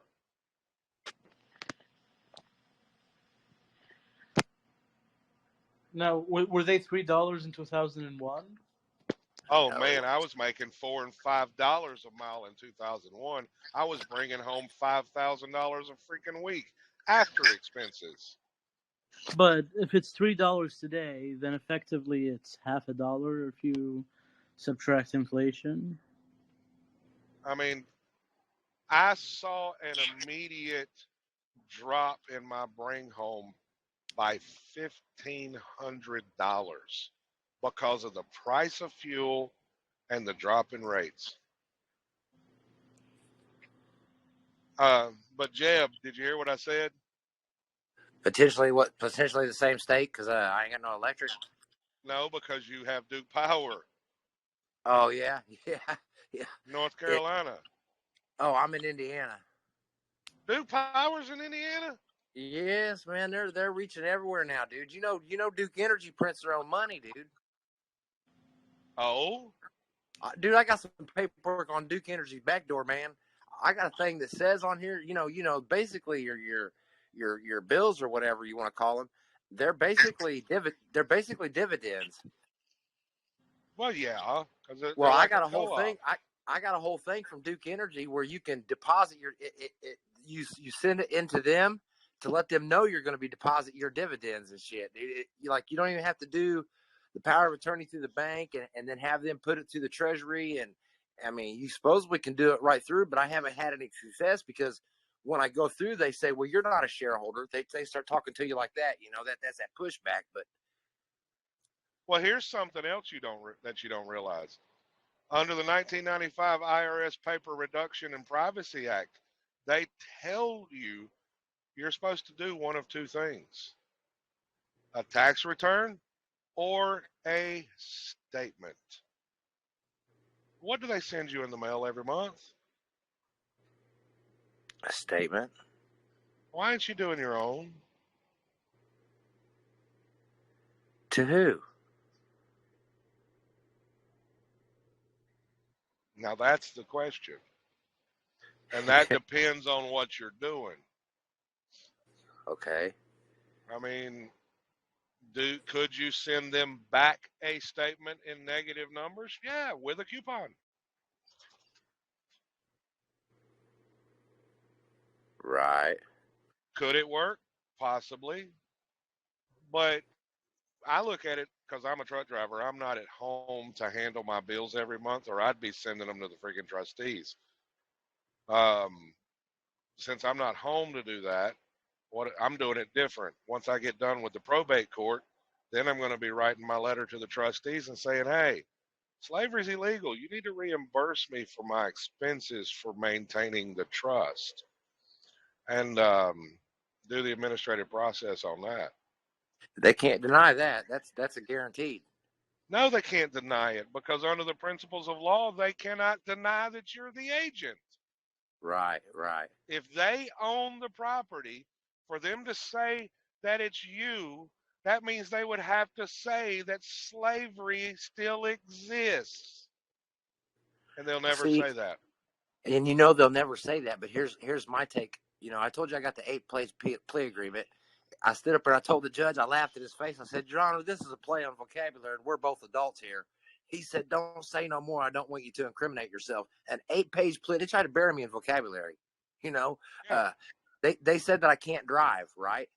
So we got a little town cop and this county cop that's got a hard on for me because I laughed in his face too. I've been out of work. I've been out of work since they took my license. There's going to be a time when I go back to him and I say, look, you told me I couldn't work and I couldn't drive.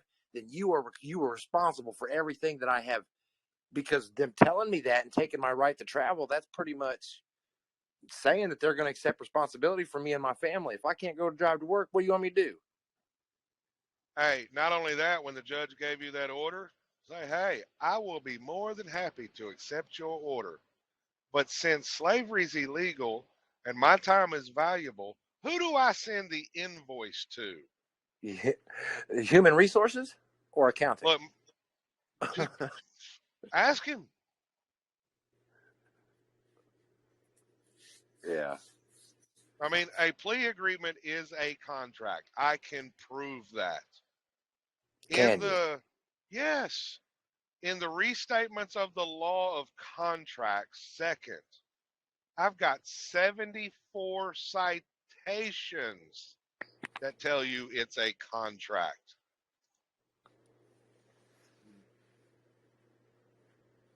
See, when I told them citations aren't convictions, they said, well, you're splitting hairs there. I Wrong said, well, definition of citation, by the way. what is that? Wrong definition of citations. I'm talking about court decisions. You have 74 court decisions that prove that? That it is a contract. Dag on it. Yeah, I'd say you've done a little bit, ain't you? I've got a Westlaw account, and I pay a hefty price to have access to that to actually do the things I do, like I do in here. Well, I don't know if you recognize me, but I've messaged you a couple times over on TikTok and stuff too. I told you, a long time listener, first time caller. You know? I remember that comment. What's your username on TikTok? It's Jeremy Webb, I think. Yeah, probably. I would have to go through my messages, but I'm getting familiar with some of the people. But yeah. But I remember that exact comment. It made me laugh. I knew you would. That's why I kind of, I try to say stuff to people to, to make yourself stand out. Because man, all the people you talk to, and Oh, but I really try not to chime in much. But I'm just at the point where I'm missing something, and I feel like I don't want to get scammed, but I'm at the point where and I'm not trying to brother, ruin no non-disclosure agreements, but I got an account I do not. Look, I don't even believe there is a such thing as a non-disclosure agreement. You know why? Here's what I believe. Look at the amount of groups that are out there. Look at how many people out there that actually don't respect the information. They think everything should be free. Look, Jeb, you're in a bad spot. I'm not going to ask you to pay anything. I don't ask people to pay. I do offer classes. People become members. But does that mean the people that can't are not going to get the information? No, I just told you 2 books. Right. Because why? Not everybody's in a position to pay. Does that mean I'm turning everybody away that can't? No. I'm still going to help. Well, I'm glad there's people out there that are still willing to help. And, I've told us, the funny thing is these people that talk about all this, this discharge and all that, and all it, I tell them, I say, well, man, dude, just let me get in the class, man. And then I'll give you a 1099 to pay you. But the 1099 is the wrong process, as you already know. Yeah, they don't. You figure they'd be all over it, but they're not. And here's another problem. This is why I said, like earlier, I talked about the banking information that I've got access to. I can't put it in the public. Look, no offense, Jeb, but look how many people jumped on Chris Hauser's bandwagon and flooded the system. Yeah, good thing you said no offense, because man, I was there, brother. You was there. Look, at one time I was too. Right. Well, hopefully I'll grow up eventually. Hopefully I'll become the age of majority. It's you got to really realize there is no such thing as a status change the way it's being taught. You got to realize you've always been free. You just didn't know it. Yeah. The reason why is that trust is not you. You just don't know who you are in relationship to it. And if you've watched my videos on YouTube, you really should pay attention to that video with Popeye. Because why? He used that stuff in a marijuana case. Yeah. When they about the name. What did he say? He said, well, that name, I'm led to believe that it's owned by the United States and through the Social Security Administration. And if that be true, for me to use it the wrong way in court would be a crime. And I know this court's not trying to have me commit a crime in court.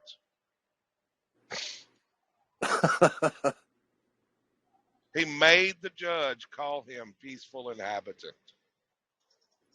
Wow. Now, see, I mean, I've had judges put me in jail, just, Your Honor, I'd like to request a continuance. She said, on the grounds of what? And I said, on the grounds, I didn't think you was going to do this shit. She said, you say one more word, you're going to jail. Do you understand me? I said, yes, ma'am. She said 7 days and put me in jail for 7 days contempt of court. I go in there and put it on too, man, but I always end up in jail for it, man. Yeah, but here's what got you. As soon as you said yes, when she said, do you understand me?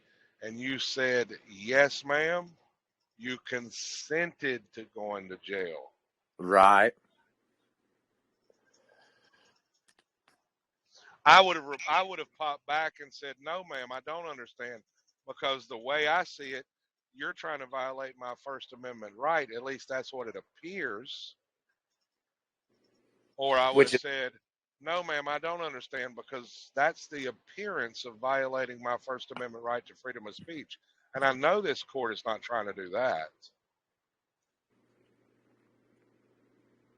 Yeah, I should have did that too when the judge down here told me not to say nothing else. But at the end of all of it, I'm sitting in jail because this was when COVID was going on and courts were shut down. I got pulled over, right, with no license and no license plate and all that stuff. And they went in and took me to jail. And while courts were closed, I got a failure to appear when the courts were supposed to be closed by the governor's order. It didn't matter. I was still in jail, Yeah, you hang around in this group long enough, you'll start getting a picture. You will start seeing things. Oh, because I've got a lot of smart people. Private Nobody is invited, but he's went to bed. He didn't come in. He's a 36-year veteran. He's been doing this, and he'll tell you the same things I'm telling you. I find that most of it works. Yeah. Once you understand the rules, it will. I just freaking helped Mark Pegg. He paid me for my time to park my truck and do paperwork for him. He got a tax bill from the IRS for like $250,000. Okay. And he started listening to the wrong gurus. He did the coupon process, payment voucher process, and was digging his hole deeper. He heard my video when I was talking to Felicia. And he contacted Felicia and said, how do I get in touch with Pastor? So she contacted me, and I said, yeah, give him my number. And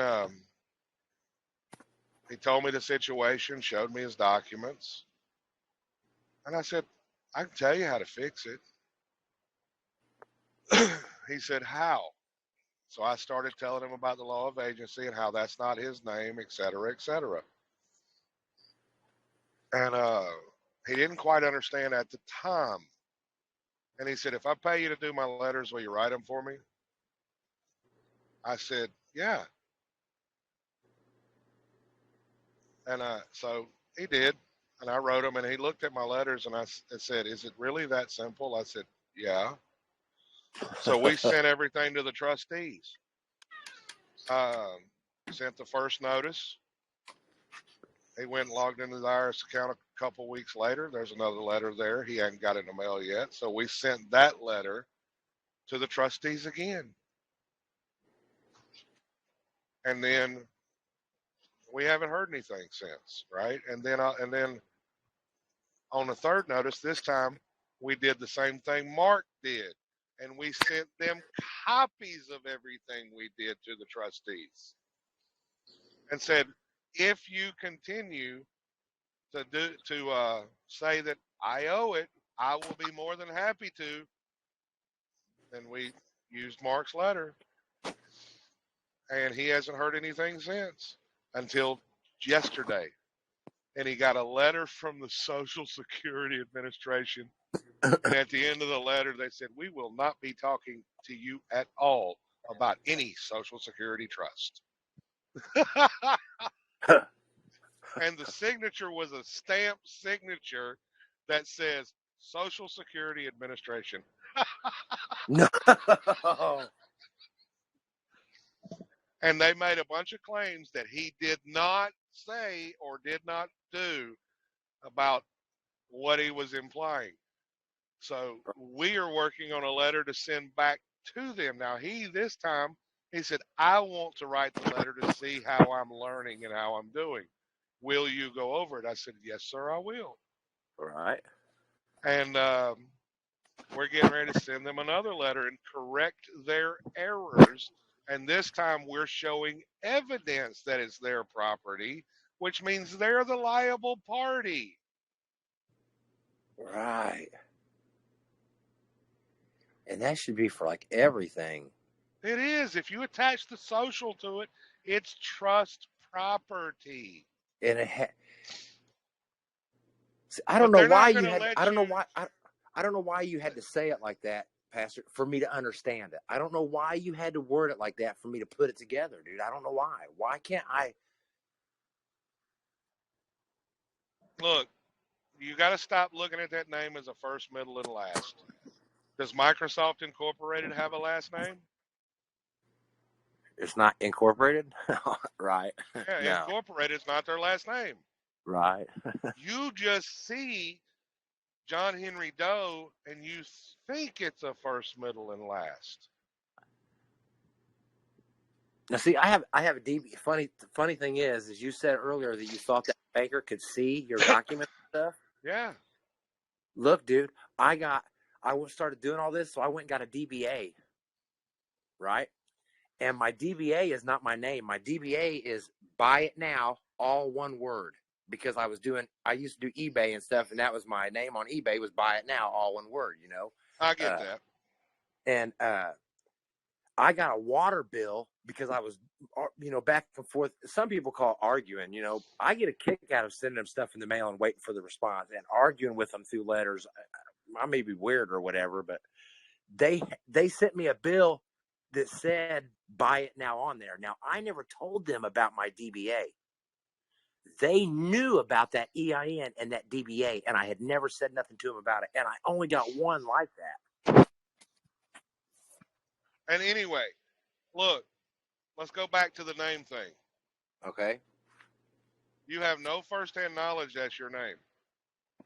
None. Really, now in the legal world, you have no firsthand knowledge who your mom and dad is. Why? You come out of her legs, but do you remember it? No, you didn't come out and say, hey, Mom, I'm here. Give me a hug. You didn't say it. You don't have no memory of that. You developed a relationship with this woman that you call Mom. Everything's about firsthand knowledge or hearsay. If you allow hearsay on the record, you're consenting to the contract. So you pled guilty to the very first thing when you went into court that you had no firsthand knowledge of, and that was the name. How did you plead guilty? Here. Right. But how does that affect, how does that stop, the whole tax lien thing? Tax lien thing? Learn how to set it off. Do you learn how to do the processes that do work? My buddy Mark settled a traffic ticket with grains of rice. Okay. Because see, he let the judge find him guilty on the ticket. And the judge said the fine is $200. He said, okay, Your Honor, thank you. He said, my next question is, dollar of what? The judge said, "Oh, you know, U.S. currency." No, what is U.S. currency? Because the Right. dollar is just a unit of measurement. In what tender am I supposed to do this? Judge throws up his hands and says, "You know how you're supposed to settle this," and walked out. So he walked out to the clerk's window, reached in his money bag. He had a pouch with the money symbol on it. He reached in it, grabbed a handful of rice, set it on the counter, and said, "Keep the change." They threatened to arrest him. He said, "For what?" "Well, you can't pay that way." He said, "Really? Go ask the judge. And if the judge don't like it, tell him to come out here." Guess who never come out there? See, my son, he went to jail. We paid bond. They kept all the bond. Said he was a pauper. We don't So are get the nowhere. elite. So are the elite. The elite are paupers. Somebody in my group one day said, "Yeah, but what do we do because we're paupers?" I said, "So are the elite." I said, "Don't they live by the rule of own nothing, yet control everything?" They're just rich paupers.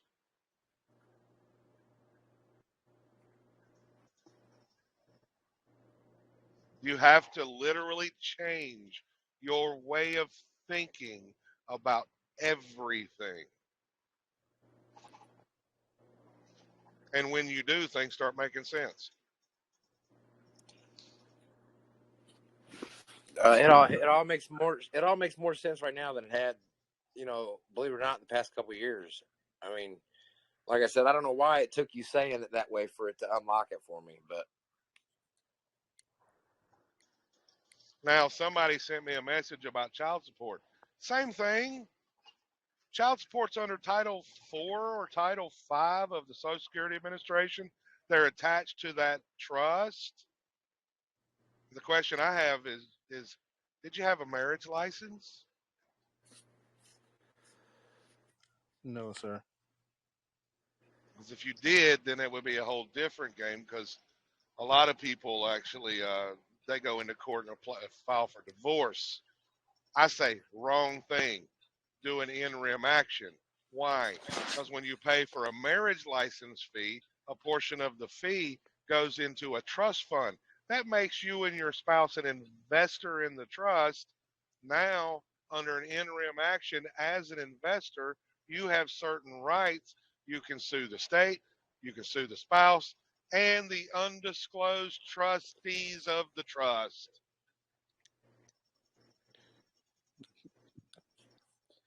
That's crazy. I've confirmed the trust fund thing in 8 states thus far. Indiana being one of them. Maybe. Yeah, That might be the 8th one. I seen a piece of paper a while back that said that every person living in Indiana, right, is a shareholder of stock in Indiana. But every person, you're not a person. Well, I mean, I think they actually said, it didn't say person, but I mean like every citizen or everybody living in the state. Yeah.